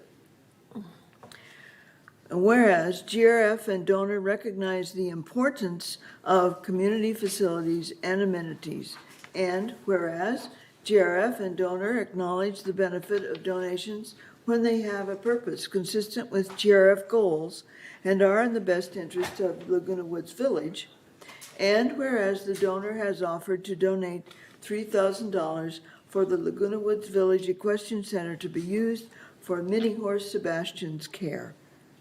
And whereas the Recreation and Special Events Department Director or Financial Services Director reviewed and affirms that the proposed donation meets the criteria for acceptance contained in the GRF donation policy, which is one, or A, meets a true need of the facility, B, does not interfere with the intended current or future use of the facility, and C, does not require the relocation of other equipment or infrastructure to accommodate the donation.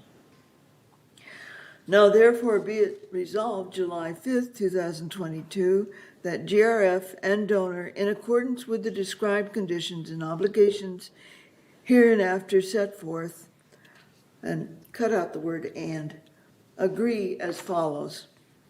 Section 1, donation known as $3,000 for the Laguna Woods Village Equestrian Center to be used for Mini Horse Sebastian's care, described below, is donated in its entirety to GRF, hereafter owned by GRF and managed on behalf of the residents of Laguna Woods Village by Village Management Services, Inc.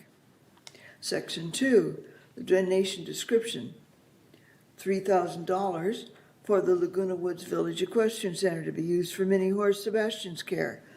The space of the facility is the Equestrian Center, and its location is the Equestrian Center. Section 3, the amount of the donation. The item cost is $3,000. There's no installation cost. There's no maintenance cost. The total estimated donation is $3,000. Sections 4, 5, 6, and 7 all apply to actual physical things, buildings or other things, but I'm not going to read that. This is the boilerplate.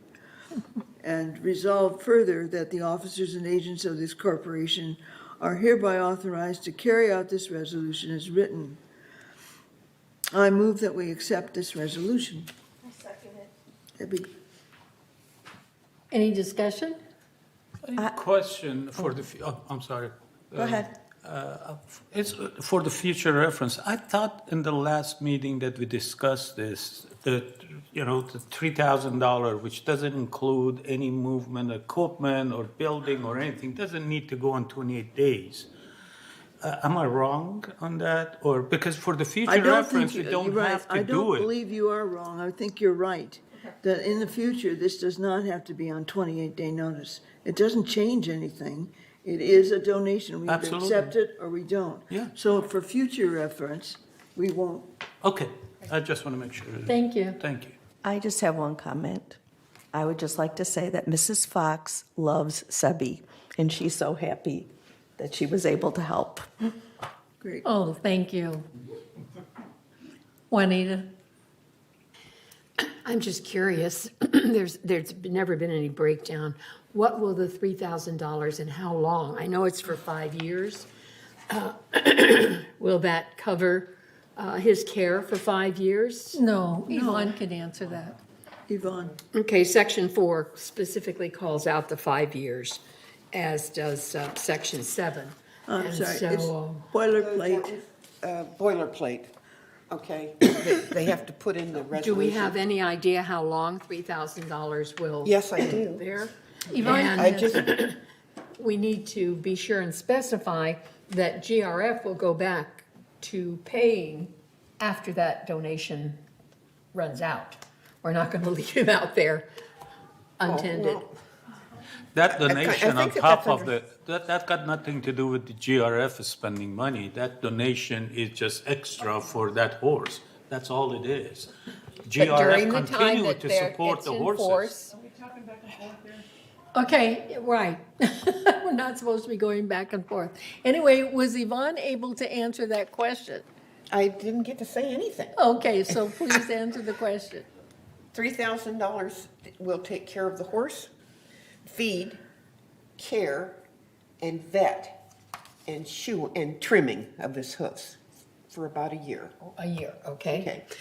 And I might, I do want to point out that just because the Fox family gave this donation, which we greatly appreciate, she doesn't get any special privileges, like she can't just, or they can't just walk in there and grab the horse and take it for a walk. I mean, it's a mini horse, but, so I'm just saying she doesn't get any special privileges.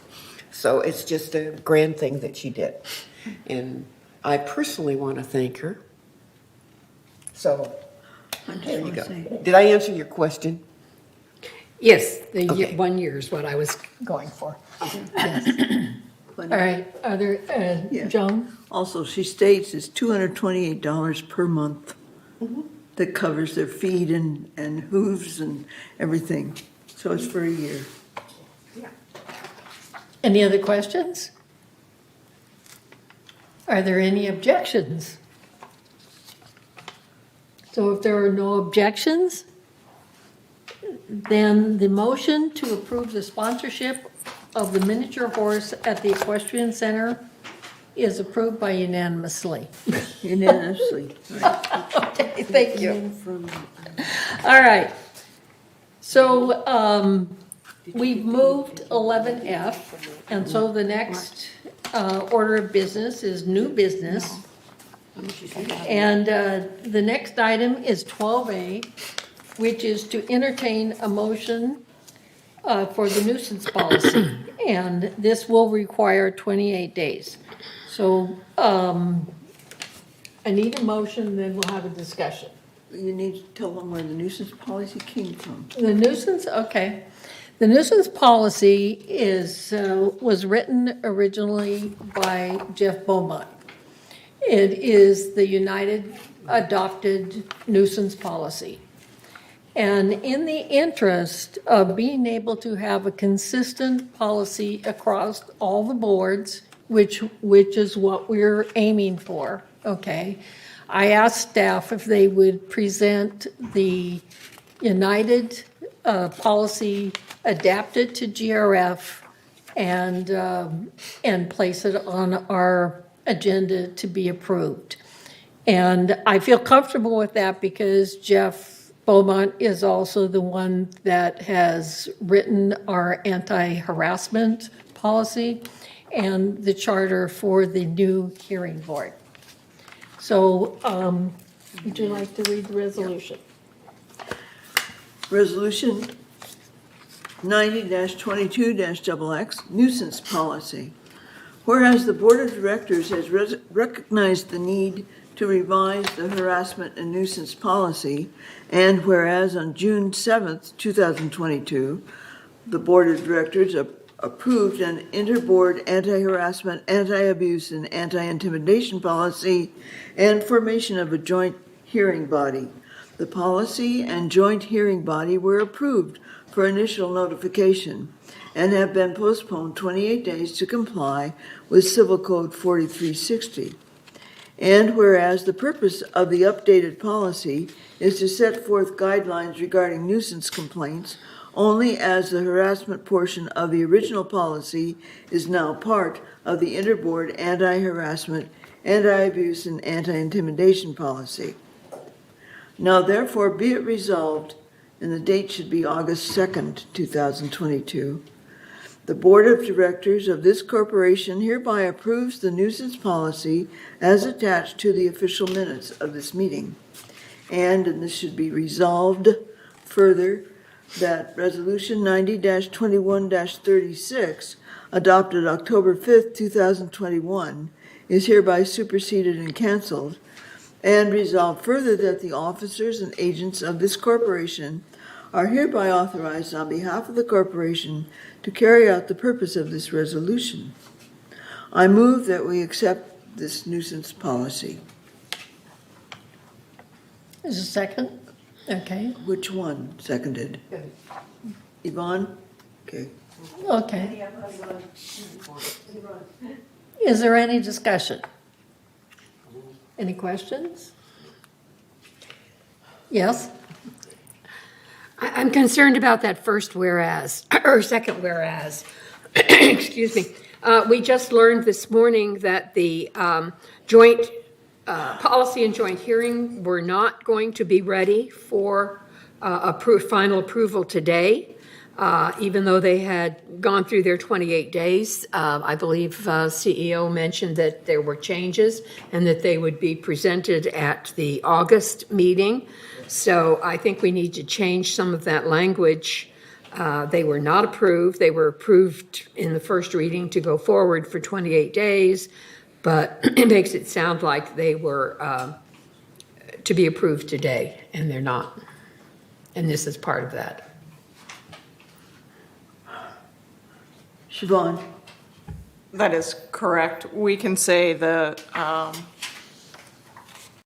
Board of Directors is considering an interboard anti-harassment policy, blah, blah, blah. And then it will be reintroduced in August and postponed for 28 days prior to approval. So the last sentence would be, it'll be reintroduced. I can provide language, but we can say whereas, we can give the specific dates it was introduced. So it was last meeting. Right. It was introduced and placed on 28-day hold. Subsequently, it is being updated and be reintroduced at the August meeting and placed on 28-day review. Thank you. To do that. Please do that. Okay. Okay. So Siobhan will provide the right language Okay, because it's postponed further. right, thank you. All right, Elsie? Thank you. Okay, I see attachment 1, and I see, because sometimes it doesn't, in the resolution, it does mention the attachment, so that's a good thing. So the attachment is the actual policy, right? Right. But then, does it, and I'm sorry, I didn't catch it the first time. Oh, yeah, is there any table of penalties or any, something spelling it out? The penalties are a separate document, okay? And it's not part of this document. Because it says discipline, well, actually, I was jumping to fees, but it says disciplinary action, which often involves a fee, found in violation, et cetera, et cetera. Discipline set forth in the governing documents. So it would be the usual table of disciplines with, 90 days without TV, et cetera. Right, we have to update that too, that's going to be one of our processes. Okay, so this But it doesn't impact this policy. So this resolution, and I love the policy, I love it all. This resolution has the attachment, which in turn then refers to an overall violation policy, which we're going to update. We're going Super. to we'll as it update the goes- member discipline process and the monetary fines. Not especially the dollar amounts, but the definition. In the ranges. Yeah. Thank you for that clarification, I appreciate it. Okay. All right, are there any other comments? I just was asking, Siobhan, this it's on, it has different versions with different boards, or is one version only for all boards? The only difference, this one and thirds, is that thirds has a little bit more in the description, but all the provisions are the same as thirds. I just want to make sure that compliance have only one document to work off rather than And that's the three, purpose. 4 different versions. Right, that's the purpose. Okay, thank you. Thank you. All right, Jim. Yeah, just one question. I had read briefly that the AB 1410 addresses nuisance or harassment, and I thought I had read that Mr. Beaumont had some disagreements with that. No. Not at all. Because he is on this, what is CAI or CIA? Right, Yeah. right, he is, yes. Yeah, and I got an email, and I didn't look at it it was 2 or 3 weeks ago, that he had some issues with 1410. But I'm trying to remember that. The wording on that particular 1410, Juanita and I talked about it, so do you want to make a comment on that? Elsie did a lot of research on that. 1410 was amended as of June 30th. It's everything that we had disagreed with was struck out, and including the state code of conduct for directors, which I felt was necessary considering some of our directors, but it was also struck out. It's a very vanilla bill now that's passed the Judiciary Committee. Thank you. So it doesn't impact our code of conduct anymore? Or, oh, okay. It doesn't, excuse me, I would interrupt. It doesn't affect anything. That we Anymore. do, okay. Okay, great. All right, thank you. Are there any other comments? Okay, so we're going to amend the resolution, right? Edit it. Yes. But we can go ahead, but the policy has not changed. Any editing in the policies. So are there any objections? So if there's no objections, the nuisance policy is passed and it will go on a 28-day review. Okay, thank you. Okay, the next item is 12A, 12B, and we will entertain a motion for internal dispute resolution policy. It's, on here it's B. It's technically 12B. Yes, Yes. yes. That's what I mentioned about the pages, right. Okay, so before I have Joan read the resolution, I had asked staff to present a resolution for internal dispute because GRF does not have a policy for this. And I've heard a lot of staff, especially recreation, that we need something like this. Even though Davis Sterling says we can have an IDR, okay, we didn't have a policy for it so that we could, resolve disputes or just disagreements. And I can tell you with the recreation area, there's a few. But the only issue I have with this is that it has not gone for legal review. So my thinking is that we can either approve the motion pending on legal review, or we can say we would want legal review and then bring it back next month. That would be up to the board, which you would prefer, okay? Yeah, I would prefer a legal review first. I don't, since we haven't had one, it's really no rush to get this one through. Okay. Juanita, then.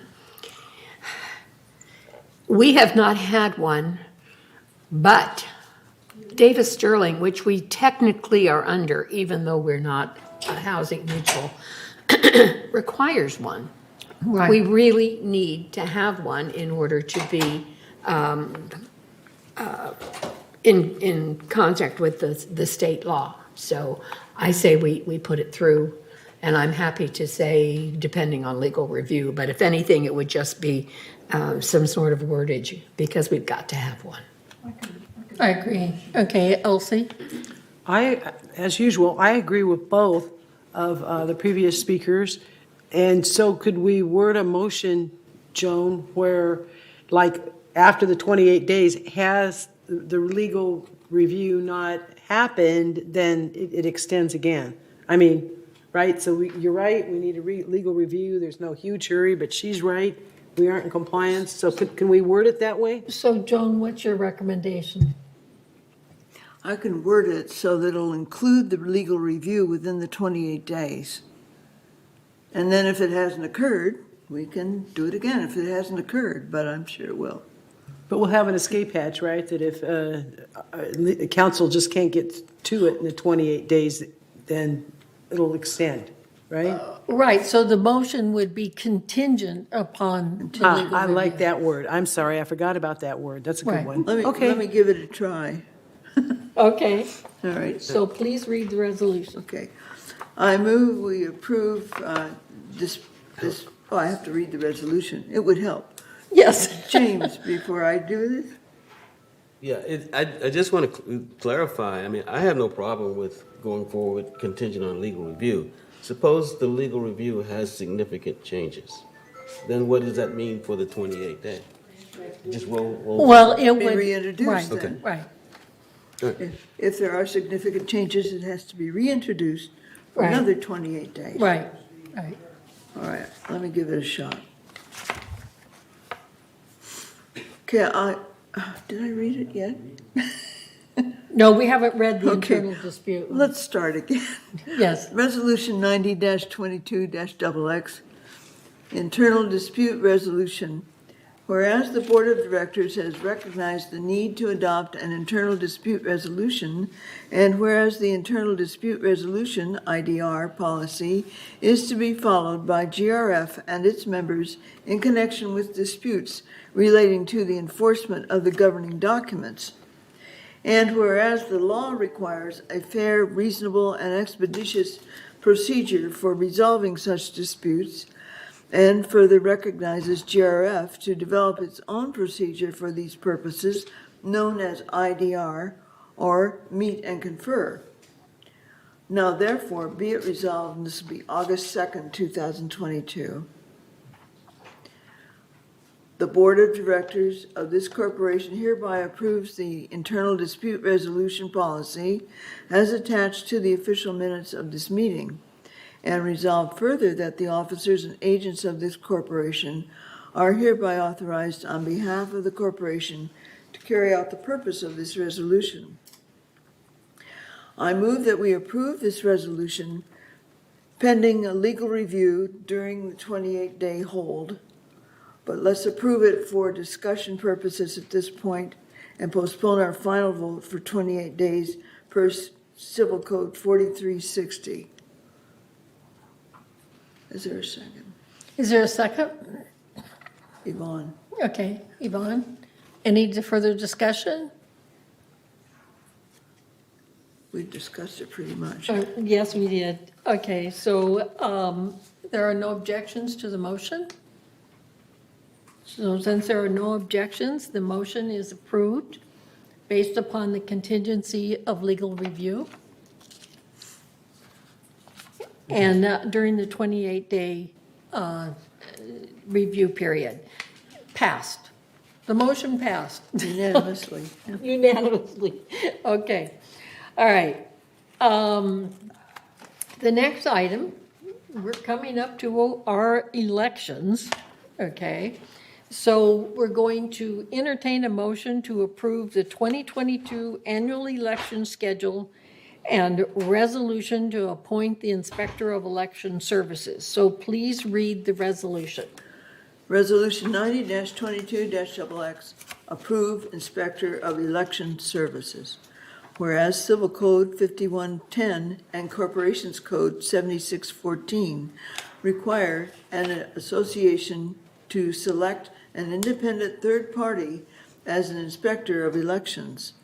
And whereas an inspector of elections is used, among other tasks, to print and mail voter packages, inspect and tabulate ballots, and certify results.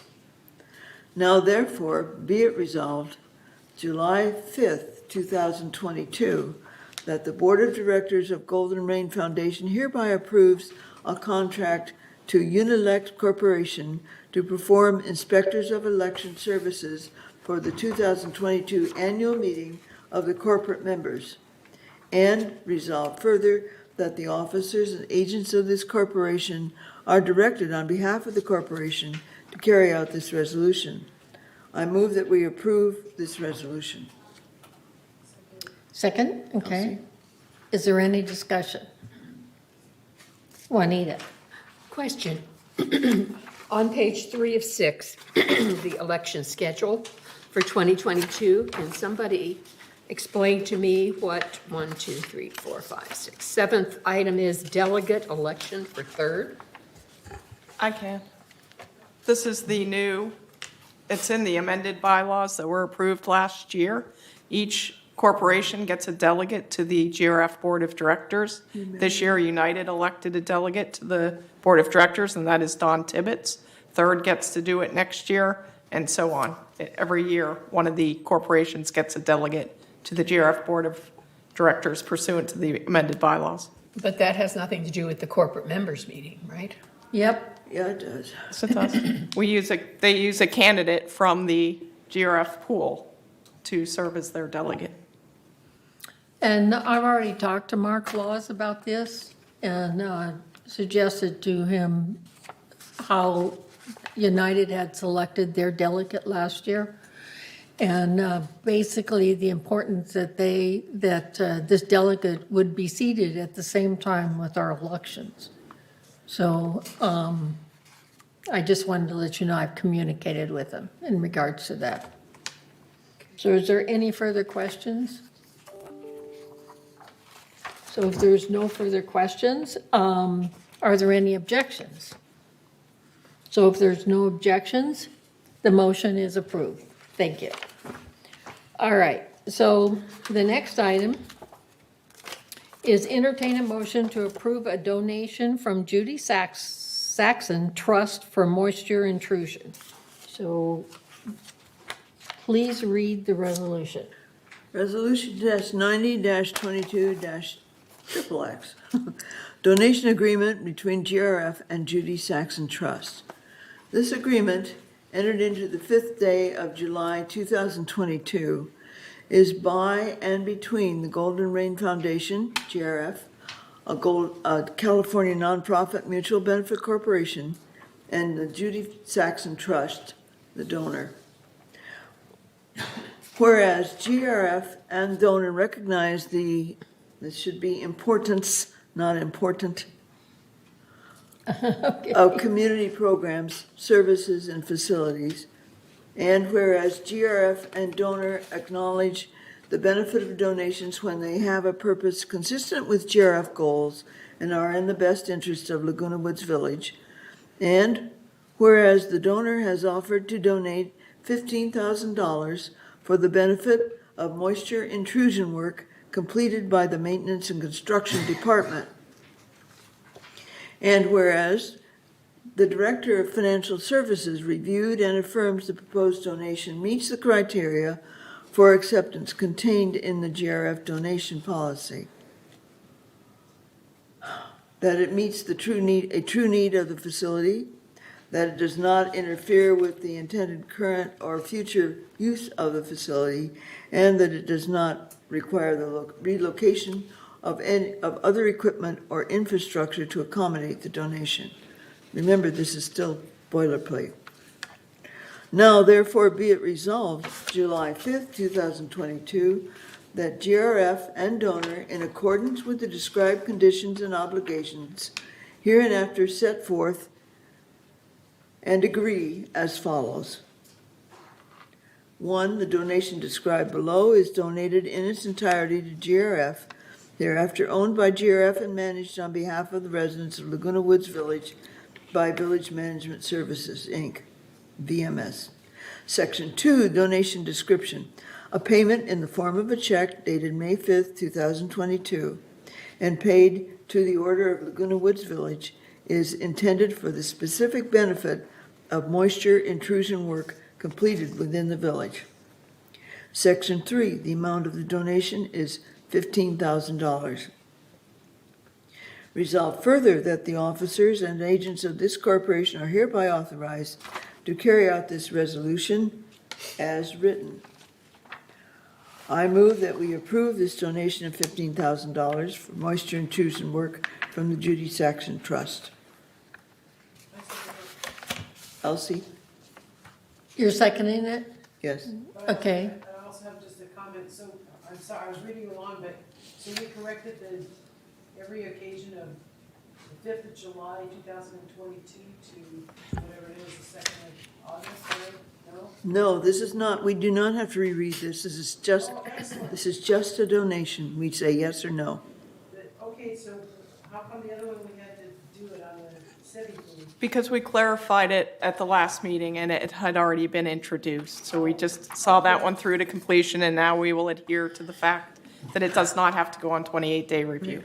That makes total sense. So in some universe, gotcha, thanks. And so, and also the 15,000 in the. 15,000. Whereas should be 15,000. The third This is for $15,000 for moisture intrusion, and it goes to M&C. That's a different one, not this one. Go back one. There are two from Judy Saxon.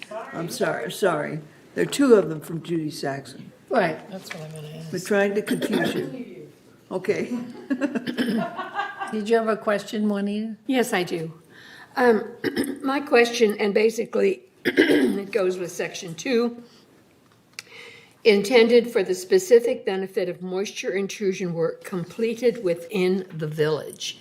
I think we need to specify that it's to a GRF facility. Otherwise, we're going to have every resident or member who has moisture intrusion work applying for us to pay for it out of this grant. And I would think that this. That's not what is meant. It goes into a fund used by maintenance and construction for moisture intrusion. No one can apply for it. It's part of a fund that already exists. But except for what we do for GRF facilities This is not through there, it's charged back to the member, moisture intrusion. This would be used for something not pertaining to a member. I don't have an example off the top of my head, either a GRF facility or if there's some training or computer system or something that would benefit moisture intrusion as a whole. Okay. That's the way I read it, but as I say, section 2 says completed within the village. It sounds like any moisture intrusion work that we do in the village, like for residents, they could ask that this be paid for out of this fund. I don't believe so. The fund is under the control of M&C. It's not under the control of residents. Yes, something universally beneficial to either staff or the division as a whole. The resolution says M&C. Thank you. Are there any more questions? Are there any objections? So if there are no objections, the motion is approved. The next item is to entertain a motion to approve a donation from Judy Saxon Trust for maintenance and construction. Resolution 90-22-XXX, donation agreement between GRF and Judy Saxon Trust. This agreement, entered into the 5th day of July 2022, is by and between Golden Rain Foundation, GRF, a California nonprofit mutual benefit corporation, and the Judy Saxon Trust, donor. Whereas GRF and donor recognized, again, the importance, not important, of community programs, services, and facilities. And whereas GRF and donor acknowledge the benefit of donations when they have a purpose consistent with GRF goals and are in the best interests of Laguna Woods Village. And whereas the donor has offered to donate $3,000 for the benefit of the Maintenance and Construction Department. And whereas the Director of Finance Services reviewed and affirms the proposed donation meets the criteria for acceptance contained in the GRF donation policy. It meets a true need of the facility. It does not interfere the intended current or future use of a facility, and it does not require the relocation of other equipment or infrastructure to accommodate the donation. Now therefore, be it resolved July 5th, 2022, that GRF and donor, in accordance with the described conditions and obligations hereinafter set forth and agree as follows. Section 1, the donation described below is donated in its entirety to GRF, hereafter owned by GRF and managed on behalf of the residents of Laguna Woods Village by Village Management Services, Inc., VMS. Section 2, the donation description, which is a payment in the form of a check dated May 5th, 2022, and paid to the order of Laguna Woods Village, is intended for the specific benefit of the maintenance and construction.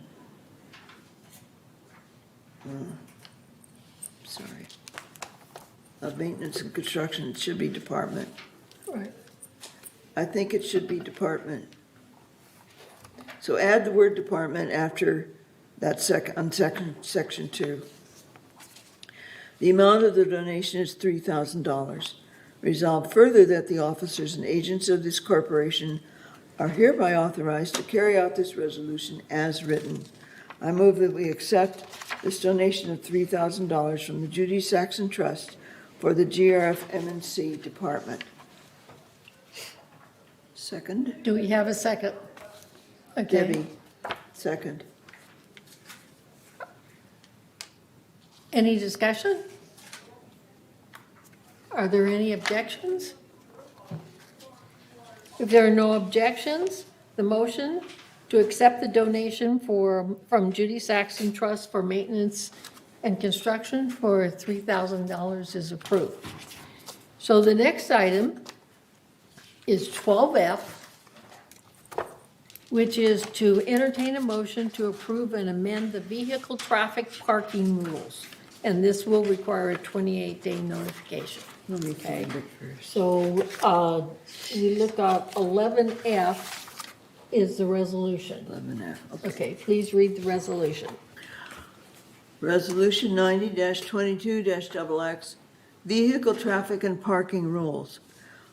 Whereas the Golden Rain Foundation, through the Security Department, enforces traffic rules and regulations within the boundaries of Laguna Woods Village, and the officers are empowered to issue notices of violations of those rules and regulations. And whereas the board approved a parking permit program on Calle Sonora, and whereas the Security and Community Access Committee has recommended amendments to the vehicle traffic and parking rules to include the private area of Calle Sonora. Now therefore be it resolved on August 2nd, the Board of Directors of this corporation hereby approves the proposed revisions to the vehicle traffic and parking rules as attached to the official minutes of this meeting. And resolve further that the officers and agents of this corporation are hereby authorized on behalf of this corporation to carry out this resolution. I move that we approve this resolution for discussion purposes and postpone the final vote until next month to meet Civil Code 4360 with a delay of 28 days. Is there a second? Debbie Dotson seconds. Is there any discussion? Are there any objections? So, hearing none, the motion to approve and amend the vehicle traffic parking rules is approved unanimously. Thank you. All right, so the next part of our meeting is to take a 5-minute break if you choose. Does everybody want to take a 5-minute Yes, break? please. Huh? Yes. They're saying yes. And then when we come back, since it's almost 12 o'clock, I'm thinking that we want to breeze through these committee reports.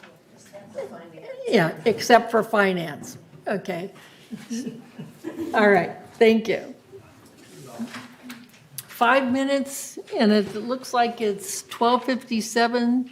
I can't see that far. There It's we go. 11:55. Okay, 11:50. All right, so 12 o'clock, we'll be back.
that we should have better facilities for those people, but not, you know.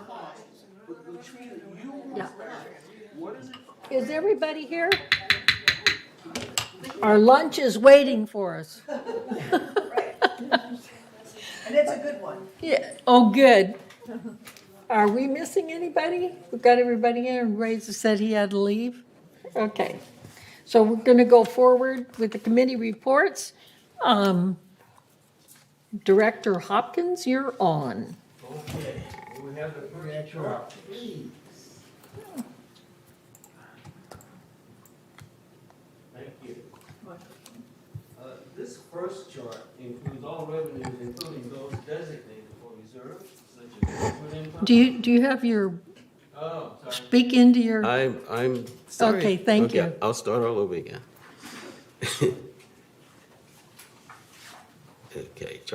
Okay, chart number 1. This first chart includes all revenues, including those designated for reserves, such as investment income, transfer facilities fees, and GRF reserve portion of the HOA fee. It also includes the contingency portion of the HOA fees. So through the reporting period of May 31, 2022, GRF had a net revenue of $2,005,000, with total revenue, gross revenue being $19,712,000, and total expense being $17,707,000. GRF was better than budget by $990,000, with total expense coming in at $1,644,000 better than anticipated. The favorable results seen in expenses were partially offset by lower revenues of $654,000. These revenues are significantly impacted by unrealized investment losses this year, and I'll show that on chart 3. Chart 2, please. This next chart displays the operating fund only, which does not include the non-operating revenues I mentioned before, and which also is without depreciation. The report shows a favorable variance of $1,568,000 through the reporting period, with expense better than budget by $1,645,000, offset by revenue, which is worse than budget, by $77,000. Slide 3, please. Now, in slide 1, I mentioned the impact of the current year's unrealized investment losses. The current market value of the GRF portfolio is $18,860,000, compared to the value at inception of $19,031,000. The year-to-date market value has decreased by $870,000, or 4.5%, and the inception has decreased by $371,000, or 1.9% since the inception. The May value, by the way, increased by $127,000. Again, our investment advisor recommends no change in our strategic investment. Slide 4, please. Now, this slide shows the net reserve balance of $30,588,000. The portfolio, cash and non-discretionary investments total $31,815,000, with total payables totaling $1,227,000. This chart demonstrates our strong liquidity, as cash and short-term treasuries are 43% of the net reserve balance. Slide 5, please.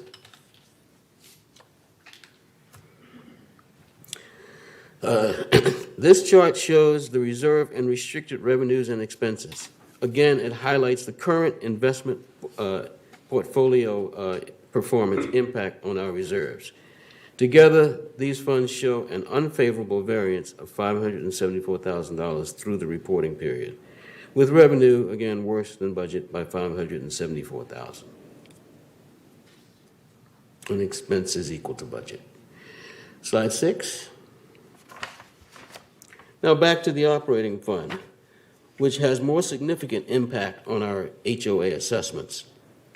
This slide shows our significant operating variances only by category, with the green bars representing favorable variances and the orange bars representing unfavorable variances. Employee compensation and related has a positive variance of $970,000, primarily due to vacancies in the general services for bus drivers and janitorial positions. In addition, recreation has various positions unfilled, resulting in clubhouse closures and limited hours open to members. The security services and maintenance and construction vacancies also contributed to the variance. Recruitment is continuously in progress, and these vacant positions are always attempting to fill them. I'm sure that we've all heard of the staffing and employment issues facing the entire nation. VMS is not immune, and our challenges in California with gas prices and the Orange County location does not help us.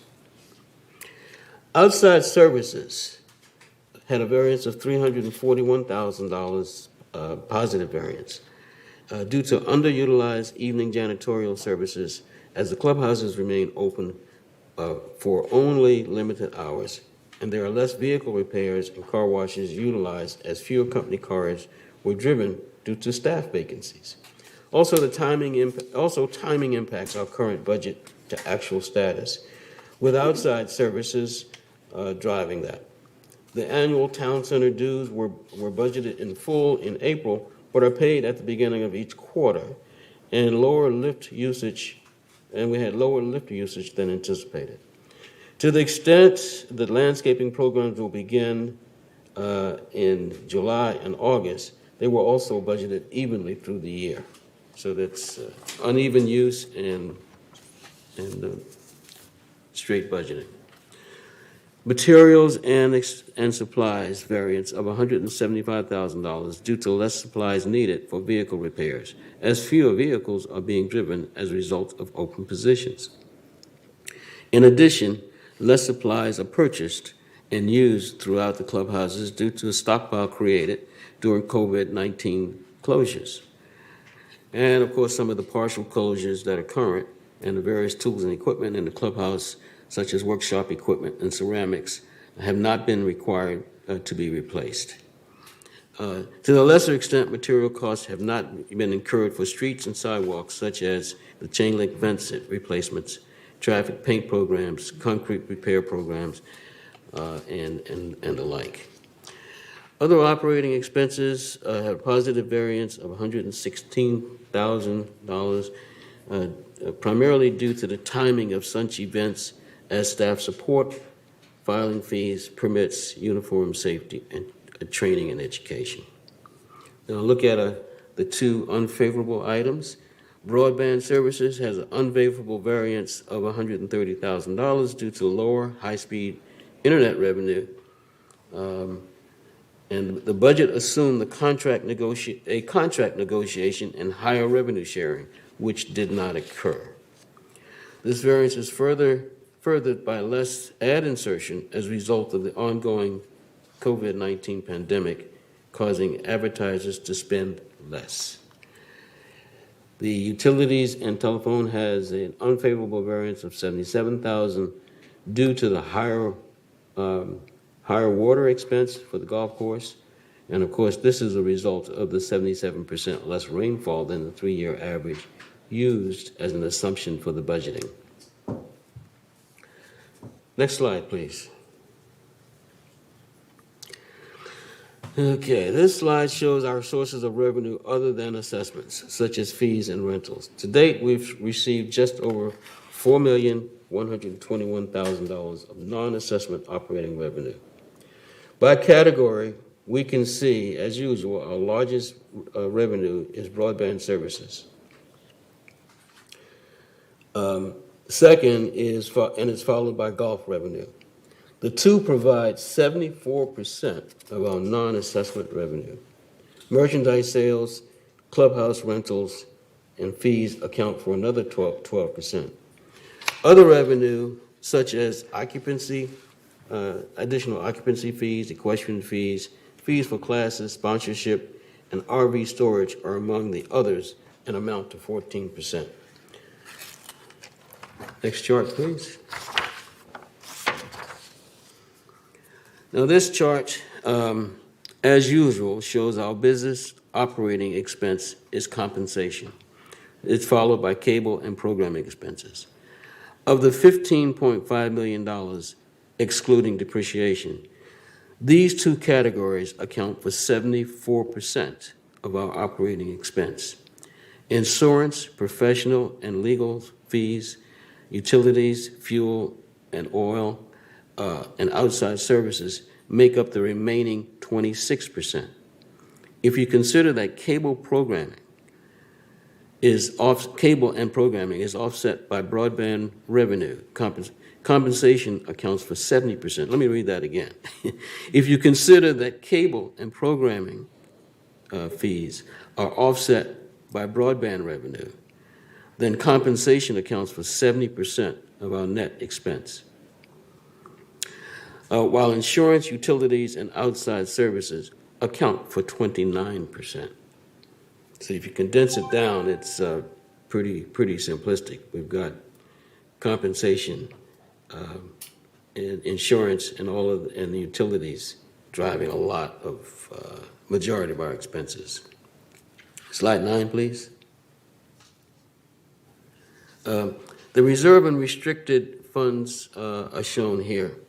Starting with the first column on the left, reserve funds have a combined ending balance of $33.1 million. Restricted fund balances have an ending balance of $2.5 million.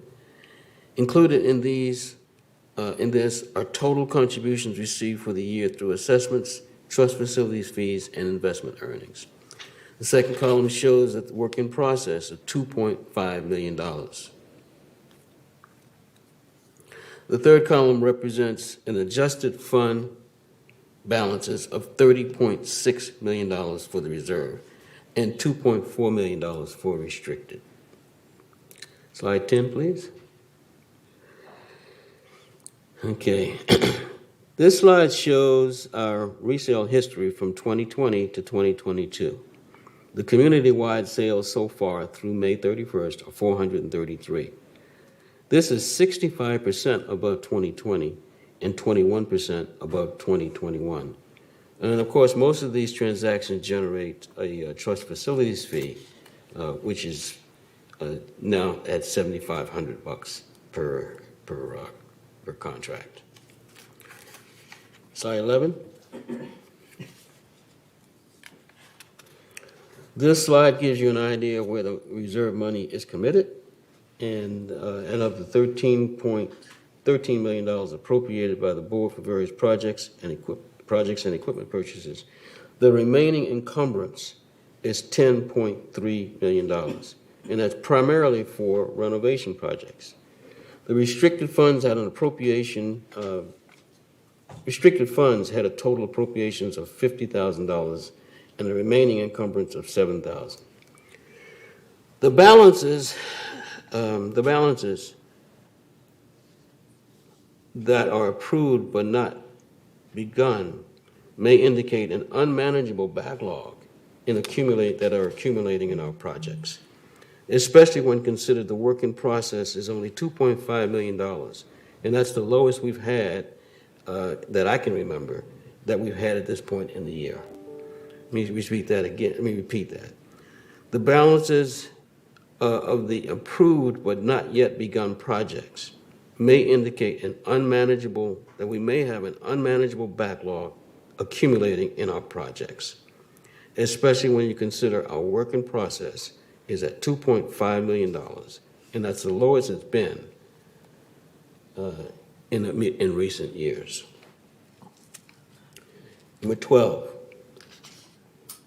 We compare our adjusted fund balances to the historical balances over the last 5 years, and we show that GRF has averaged $25 million in the reserve funds and the contingency fund of $1.3 million. And that ends my report. Any questions, comments? You just do a great job, Jim. That's all I want to say. Thank you. Thanks to the finance staff also. Okay. All right, so I'm going to ask everybody so we can get to lunch to be brief, but please report on each one of your committees. So the next one is strategic planning, and that's Debbie. No changes since last time and still pending the next meeting date. Thank you. Thank you. CAC. Thank you. Staffing in the Recreation Department is still an ongoing issue, and the following events were very successful in our village in the last 6 weeks: Renaissance Fair, Memorial Day Concert, Art Affair, Forever Rod Concert, Mother's Day Brunch, and of course yesterday, the 4th of July. We also, in the first time in a couple of years, the Recreation Department hosted a club president's meeting. There were representatives from insurance compliance and the village fund, which they explained everything that their respective departments did. There was a question and answer period after, and it was all very informative. And that concludes my update for the CAC. Our next meeting is July 14th at 1:30 in the boardroom. Thank you. Thank you. So at this meeting, we dissolved the Equestrian Center Ad Hoc Committee. And I just want to say that we'll still be working with them through CAC. Okay, landscape. Juanita. Thank you, Madam Chair. The Landscape Committee met on June 8th, so I do have a report this month. The Landscape Committee recognizes one area of our landscape department at each of our meetings. And this time it was the grounds maintenance, and we had a wonderful report from Angel De La Torres going into detail of what is involved and the timeframes, et cetera, of the grounds maintenance. We also recognized the landscape employees that were given awards at the service awards. And we worked on the master control irrigation system, which is coming up for vote on a contract. And the other discussion was on village tree signage. A number of years ago, I can't tell you how many, but quite a few, we had an Audubon club here in the village. It is no longer a club. And the Audubon Club went out and put signs on various trees, what they were, the names, all that kind of stuff. The problem was that they nailed them to the trees, and that is not healthy for the trees. So we looked at what we could do, if there are other options. Mr. Wyman pointed out that we have mapped all of the trees in the community, and we have it in our database. And also, anybody who's really interested in the kinds of trees that we have, there are 3 brochures that were developed by the History Center that have color photographs and details of each of the kinds of trees that we have along Friendship Walk and Aliso Creek, et cetera. So those are available at the History Center or in the Village Library. Our next meeting is going to be September 14th, because we only meet quarterly, and that will be here at 1:30 p.m. Thank you. Okay, the next one is maintenance and construction. Egon. Okay. As it says, we met on June 8th. We discussed mainly the status of projects that are under construction. Our next meeting will be August the 10th. We had a special meeting on June 29th to discuss Building E and nothing of any nature, of any significance was concluded with that meeting, so that work is still in the open, up in the air. We also had then a clubhouse renovation ad hoc committee meeting on June 24th, where we discussed the selection of the designer to help with the clubhouse one and other clubhouses later. And we made a selection which we recommended to the M&C board, which was then made a recommendation on the June 29th closed meeting, which we will discuss in closed meeting today to select an award a contract for the designer. Thank you, that's it. Okay, thank you. Meeting Communications, Director Millman. Thank you, Madam Chair. Media and Communications met June 20th, 2022. Media and Communications report was given by Elise Rothrock, who emphasized the usual vast amount of paperwork and publishing that communications does all the time. She mentioned the fact that the docent tours are booked and in high demand. They have 7 prospective docents who have completed a 4-hour training session, and they're up and on their way. We shall soon have Saturdays eventually. Okay. The next thing was broadband services report. Paul gave a report from the broadband services consultant group, saying that one of the things they emphasize, it's very important that it's essential that VMS staff work closely with that group, the consultants, and GRF to determine at what point GRF moves away from cable television and into full-time content streaming. Most programming contracts are for a 3-year term that becomes due at different times. Our revenue has changed also according to who's streaming and who's still got set-top boxes and that sort of thing.